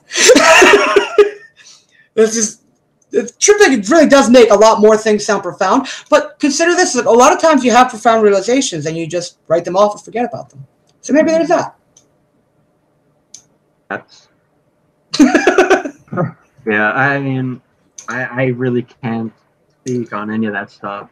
I don't really have an experience with that. I mean, I think arguably the closest you can get to that is like when you stay up really late, like 2 in the morning. Yeah, sleep deprivation is not as pleasant, but it can have a lot of the same effects. Yeah. Sleep deprivation on amphetamines too. That can have a lot of the same effects, and that's not good. I remember one time I take Adderall, but I always go to sleep. Okay. I mean, I remember one time I was I had this streak. I don't know how long it was. Probably like a few weeks where I like barely slept. Right. And this was a while ago, and dude, it was so bad. I felt like a zombie. Yeah. I literally felt like my body was on autopilot. Yeah. I wasn't even thinking. I'm like, what is this? And you'll start seeing things out of the corners of your eye. You'll feel like you're going crazy. You'll hear like random noises that sound like they're coming from inside your head. Like you heard something, but you also know you didn't hear it from the external environment. Like you just heard a simulation of a noise. It's hard to explain. But I think you know what I mean. Yeah, it's like when you hear someone call your name. Yeah. Like, someone call my name? But no, nobody did. Nope. It's all in your head. But when you're having auditory hallucinations, that's when you're really in trouble. So you should definitely get some sleep. Oh, yeah. No, that's usually a sign, like schizophrenia, all of that. That's auditory hallucinations. Visual hallucinations are usually like, when you don't have enough water. What's the word for dehydration? Mm-hmm. Like dehydration will give you visual stimulation, hallucinations. Not getting enough sleep, drinking too much coffee, heat. I mean, like visual hallucinations happen a lot. Oral hallucinations are a lot more rare and are a sign of something more dangerous. Mm-hmm. Also, demons will speak into your ear. Yeah. You don't want that. Whatever they show you, it's just like that's not real. Yeah, and just quickly to mention, to touch on the topic of Evangelion again. I just wanted to like point out. I'm sure, like I cannot possibly be the only one who knows this, but I think the reason why there's a lot of themes of Kabbalah and like some small hints of Christianity here and there is because the overall arc, the whole third impact of instrumentality, that's all essentially like I believe it's the Kabbalah of the world or creation myth. I think it's the new Genesis. It's literally like the Genesis of the new century. The Genesis of the new. So it's really is going to be drawing more from the Jewish sources because it's dealing with the source of the Bible. But it still includes crosses and allusions to Christ. I think they're not very strong, and I feel like we are kind of reading into it Christianity because we want to. Yeah. I want to. No shame about that. Maybe same here. I'm like, of course, I'm reading. It's a great show. Yeah. I'm gonna apologize for it. Totally. Yeah, and if you look at it from that perspective, it doesn't like ruin the show or anything. It makes it better. and it all, you could. I mean, I'm sure there's like one or two things you have to kind of stretch, but I really do think it if you wanted to look at it through a more Christian context, it fits. And you should. You should. There's nothing wrong with that. I mean, this is the world. This is the time of the dead author, right? The post-constructionism, etc. Blah blah blah. I can interpret a movie the way I want. Nobody can fucking tell me not to. Yeah. If I want to tell you Neon Genesis Evangelion is a Christian anime, I can and I will. And there's nothing you can do to stop me or prove me wrong. Yeah. I will not be proven wrong. I think the overarching thoughts and the whole deal with Shinjin, with like the sort of philosophical issues he's having, not philosophical, but like sort of nature of existence. Existential. Yeah, existential type gripes he has to deal with. I think it all culminates into this rejection of the Kabbalah and sort of like, hey, there's something else, that's going to fill that. Well, in our last space Evangelion hole. podcast, I said the moral of the story was don't be a pussy. And it was a story about one kid learning how not to be a pussy on a cosmic scale. I don't know. Like, I think the message was that, yeah, it's true that, pure, quote unquote, pure communication between people and a transfer of ideas and language and there are all these things that hold us back from being able to perfectly understand others. But that doesn't mean we shouldn't try, and that also if you shouldn't run away from your problems, because that's what happens if Shinji try to run away. And well, that's him being a pussy. That's right. Well, yeah, but then end of every villain, it's like, okay, Shinji, you want to run away? We're gonna take you to the furthest. We're gonna take you as far as possible away from your problems, and he ends up he's like, ah, shit, this sucks. Like, well, I think I'd rather I think I'd rather have problems than live the rest of my life in a void. Yeah. I kind of realized that maybe having like girl problems and having to pilot a giant robot because my dad who hates me makes me do it is more Lindy than living in a primordial suit made by globalists.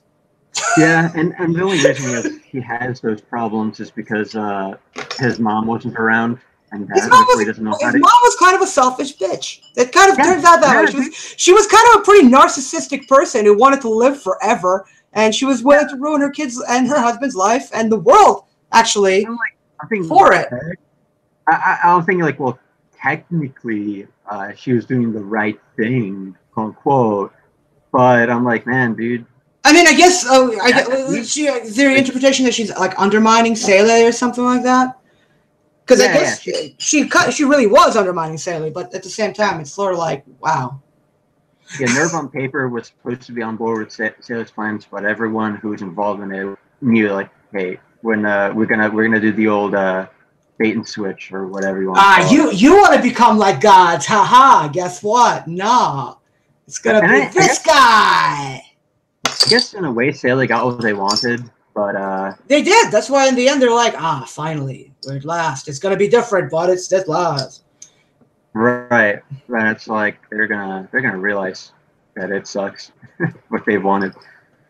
Yeah, I mean, is it neat or is it a funny coincidence that all of the members of Sele have very long noses? No, it's not. No, it's not. It's absolutely not. No, because they're globalists. Notice the one guy was like Steel or Stel or something like that. The guy with the thing on his eyes, with a thing on his spine. Yeah. Germany. Right. Like a Rothschild, like a certain banking clan. That doesn't ring any bells. Like Rockefellers and all such, like the biggest guys in the world. Cooperating on a big giant robot. With the UN. Yeah. Come on. They don't gotta name names. We figured it out. Right. And I feel like the only reason that actually takes place in Japan is because, well, Japanese audience, we don't want them to feel alienated or anything like that. Well, it's a Japanese guy making it. That's what he knows. If he made it anything else, he would make it untrue to life. Like all the like Shinji's playing a Sega Genesis. He's living in a typically Japanese apartment. Drinking, let the writer write what he knows. It's like I don't mind that everything in Japan, everything in anime happens in Japan, because it's like minding that everything in American movies happens in America. Like 90% of the time it is. Like probably New York or Los Angeles. Yeah. That's what they know. That's what they're gonna write. This is an anime that took place in Russia. You couldn't even tell. Wolf's Rain. You ever watch that about people or wolves who turn into people? No, I never heard of it. It was okay. Oh, I know what you're talking about, but I haven't seen it. Yeah, all the signs in the show, like all the written text is in Russian, but it has no bearing whatsoever on what happens in the story. It's like whether it's Russia or not, it's like some other. Who cares? Or like Ghost in the Shell starts with a Russian song. But Ghost in the Shell is mostly Japan anyway, so that's good.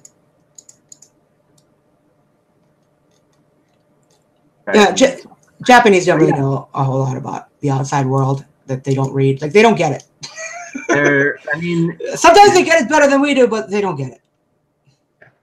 I was gonna say in a way that is, I guess you could say that is a good thing in a way, into that they sort of like isolation. No, it's perfectly fine. Yeah. You don't expect other races to get you. Exactly. Yeah. You don't really get them either. I don't really get the Japanese. I feel like I get close, but I think the fact that the West specifically, really latched onto anime as a medium, that's just colonizer blood, dude, at work. Well, it's symbiotic because the Japanese latched onto Disney. Oh, right. Yeah, you're right. They got that whole thing from Disney. That's right. Yeah. No, it was they were copying Disney like what's it, Rocket Boy? What is it called? Like, Astro Boy. Yeah. Yeah, that one was like they literally just trying to copy or Gigantor.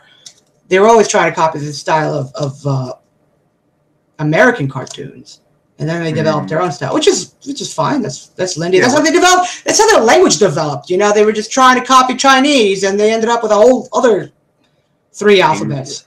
Yeah. So that's the Japanese way. I respect the Japanese for it. I don't expect them to speak perfect English or to understand Americans. Yeah, what's the saying, like, let every anime take place in Japan. I don't care. And in regards to them copying Disney or the language copying Chinese, imitation is the most sincere form of flattery. Yeah. So, I mean, it's not really a bad thing. I'm pretty sure Japanese and Chinese don't like each other at all. Oh, sure. Yeah, they have that, they're like, hey, your language is cool and useful. We're going to adapt it to our own. That's completely different, but also like half of it's the same. Looks kind of the same. Yeah. It's wacky cheeks. Yeah, it's like impossible to memorize every character. The Chinese ones, I think, are called the kanji, right? And those are the ones you have to actually memorize because they're not related to the phonetic alphabet at all. Like, I'm out of my league. That's just not what I know about. Yeah. I know too much already. Yeah. But what else was I gonna mention? I don't know, man. Anything else you want to talk about that, Raid? I was gonna mention this to Shaun, who left without telling me that story that I wanted to hear. Oh man! Without even saying goodbye, I was gonna mention I was reading the Flashman Papers, which is a very good Anglo-Saxon piece of literature. What's it called again? The Flashman Papers. The first book is called Flashman. Second one is Royal Flash. The third one is Flash for Freedom. It's about a Victorian-era British officer who is a total coward, complete misogynist, unrepentant racist, just a total piece of shit, a thief, a rapist, just all these bad things. But every time he goes on some adventure that he doesn't want to go on because he's a coward, he ends up like becoming a hero, winning all sorts of honors, and going on a crazy adventure. That's interesting. So it's a historical fiction, and the writer is like a Scottish guy. He did a lot of research for it and very historically accurate. I mean, like Flashman himself doesn't exist. He's like stolen from another book. But so like he sticks him into like the first book is the first Afghan war.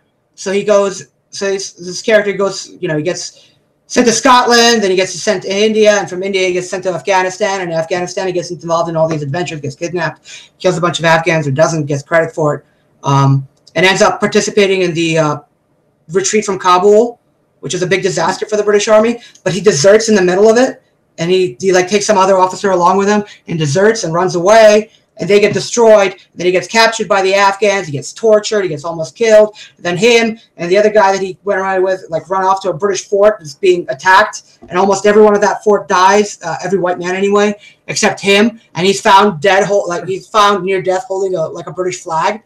And they were like, "Oh, he's the last white man fighting to the last stand of this fort." But like the reason he's holding the flag is he was trying to surrender. And he's like literally found like holding the British flag surrounded by his dead enemies. That he didn't kill, and so he looks really good and ends up going home becoming a knight. Hero. Yeah. So like every book is sort of like that. He just like ends up on some fucking adventure that he doesn't want to be in, that he's not really qualified for, and he like a piece of shit. Treats everybody like crap, takes advantage of every woman he finds, try to steal as much gold as possible. It's awesome. And it's a great like satire, I suppose, of Victorian England moral values, because for all their prudery, they end up promoting this guy constantly, despite his own best efforts.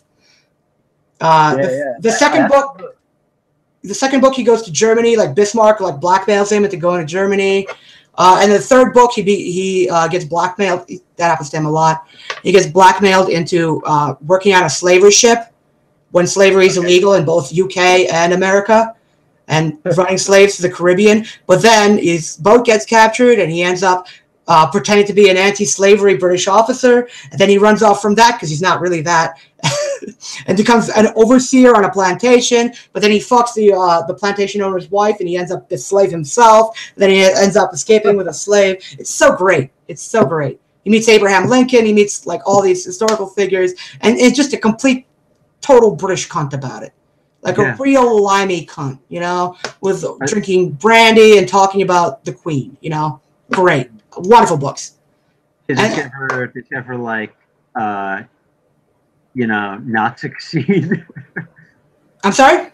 Does he ever like not succeed? Does he No, he fucks up all the time. That's actually why he gets into those adventures. Like every plan he makes, he ends up like captured, tortured, beaten up, ends up involved in somebody else's plot to do something, always blackmailed because he's lying about who he is or how much money he stole or where he's supposed to be or what. So like he's always losing, but he's always ends up like getting rewarded for it, no matter how much of a piece of shit he was. Yes, it's sort of like he has circumstance on his side, but only in the end. Everything on the way there is not too good. And it really depends, because in the end of the third book, there's no conclusion. Like it picks up in like the sixth book. They're not in chronological order. So like by the end of the third book, he's still in America, and he's still on the run, and he's still like the American Navy wants him. The slaver that he works for hates him now because he had to testify against him, but his testimony was bad because he was pretending to be someone else. Like it's great. He gets tortured in the first book by the woman he raped. She tries to castrate him. So yeah, and he falls in love with this woman in Scotland, or like he like hooks up with her, and he ends up in a shotgun wedding, and he ends up married to this woman, and he like cheats on her constantly. But then he comes home, and he's like he's been gone for 2 years in Afghanistan. He's like, has she been cheating on me? Like he slept with everybody's woman, like from like Calcutta to Kabul and back, but he's like, oh, my own wife? No. and the book ends on like a cliffhanger, like, is she cheating on me or not? That's it. Like that's the end of the book. And the second book like picks up a year later. So he's always like losing, but in the end, he ends up like a very well-respected general in the British Army, and like he's like, okay, now that I'm old and I'm retired, I'm gonna write the truth of what happened. I'm a piece of shit. I have no redeeming qualities except I'm good at languages and riding horses. That's great. It's so great. It's so racist. It's so misogynistic. He's like an 1840s James Bond. It's so great. You think it's the characters like the author's self-insert, or in a way? No, I think it's a parody of the British like Victorian view of its officers. Like there's right. So it's like an inversion of their values. Like this is a bully from another book, like the Tom Brown's School Days, which was apparently like a bestseller in the 1850s or whatever. And he was a bully in that book. He was like the main villain. It's like this guy takes over. He's like, well, what happened to him after that? And he's like, oh, he had a great military career while being a complete piece of shit. Right. Yeah, it's a great book. I highly recommend it. It's very easy to read too. I mean, he's got the like Victorian language down for dialogue, but he put a lot of content in those 250 pages. Fun fact: wrote the book in 90 hours on his days off at work. So next time you're playing a JRPG, think about what you could use that time for. Perhaps writing a best-selling novel. Yeah, that sounds... 90 hours. Must have been inspired. Like he was really into history. So like he has like to be truthful, I didn't really read it. I heard it on audiobook while I was commuting. That's the same thing. All 3 books, but I commute a lot, so I end up like going through a lot of books that way. Yeah. And apparently in the books, the last like 50 pages are all just like historical appendices, like verifying like, yeah, this character actually was like this real life person that I inserted in this book actually was at that place at that time that I made the main character be there. Like he has like sections where he meets Abraham Lincoln. He's like, Abraham Lincoln actually was in this town on this day, blah blah blah. Right, he verifies everything. He still like exaggerates, puts fictional shit into it, but he keeps it pretty accurate. It's pretty dope. Anyway, I think we should probably finish up the stream. I think we've been on here for what, like 2 hours? Yeah. Imagine Shaun listens to this and it's like, I leave, and as soon as I leave, Yeah, 2 hours now. Chinese. Oh, I got a thumbs down. Somebody thumbs down this. Man, you know what? That's they fine. Just hate you because they ain't you, man. That's fine. Like I'm surprised anybody watched this at all. I got 4 viewers now. Thank you guys, whoever you are, for sticking around. Oh, Unity is still posting. Are you a cute girl? You should DM me. Anyway, guys, have a good night. If you don't follow me on Twitter, which would be weird if you're here, because I only posted this on Twitter. Yeah. You should. And if you do follow me on Twitter, you can still donate money to the PayPal link in the description. I need money. I'm very poor. So have a good night, guys.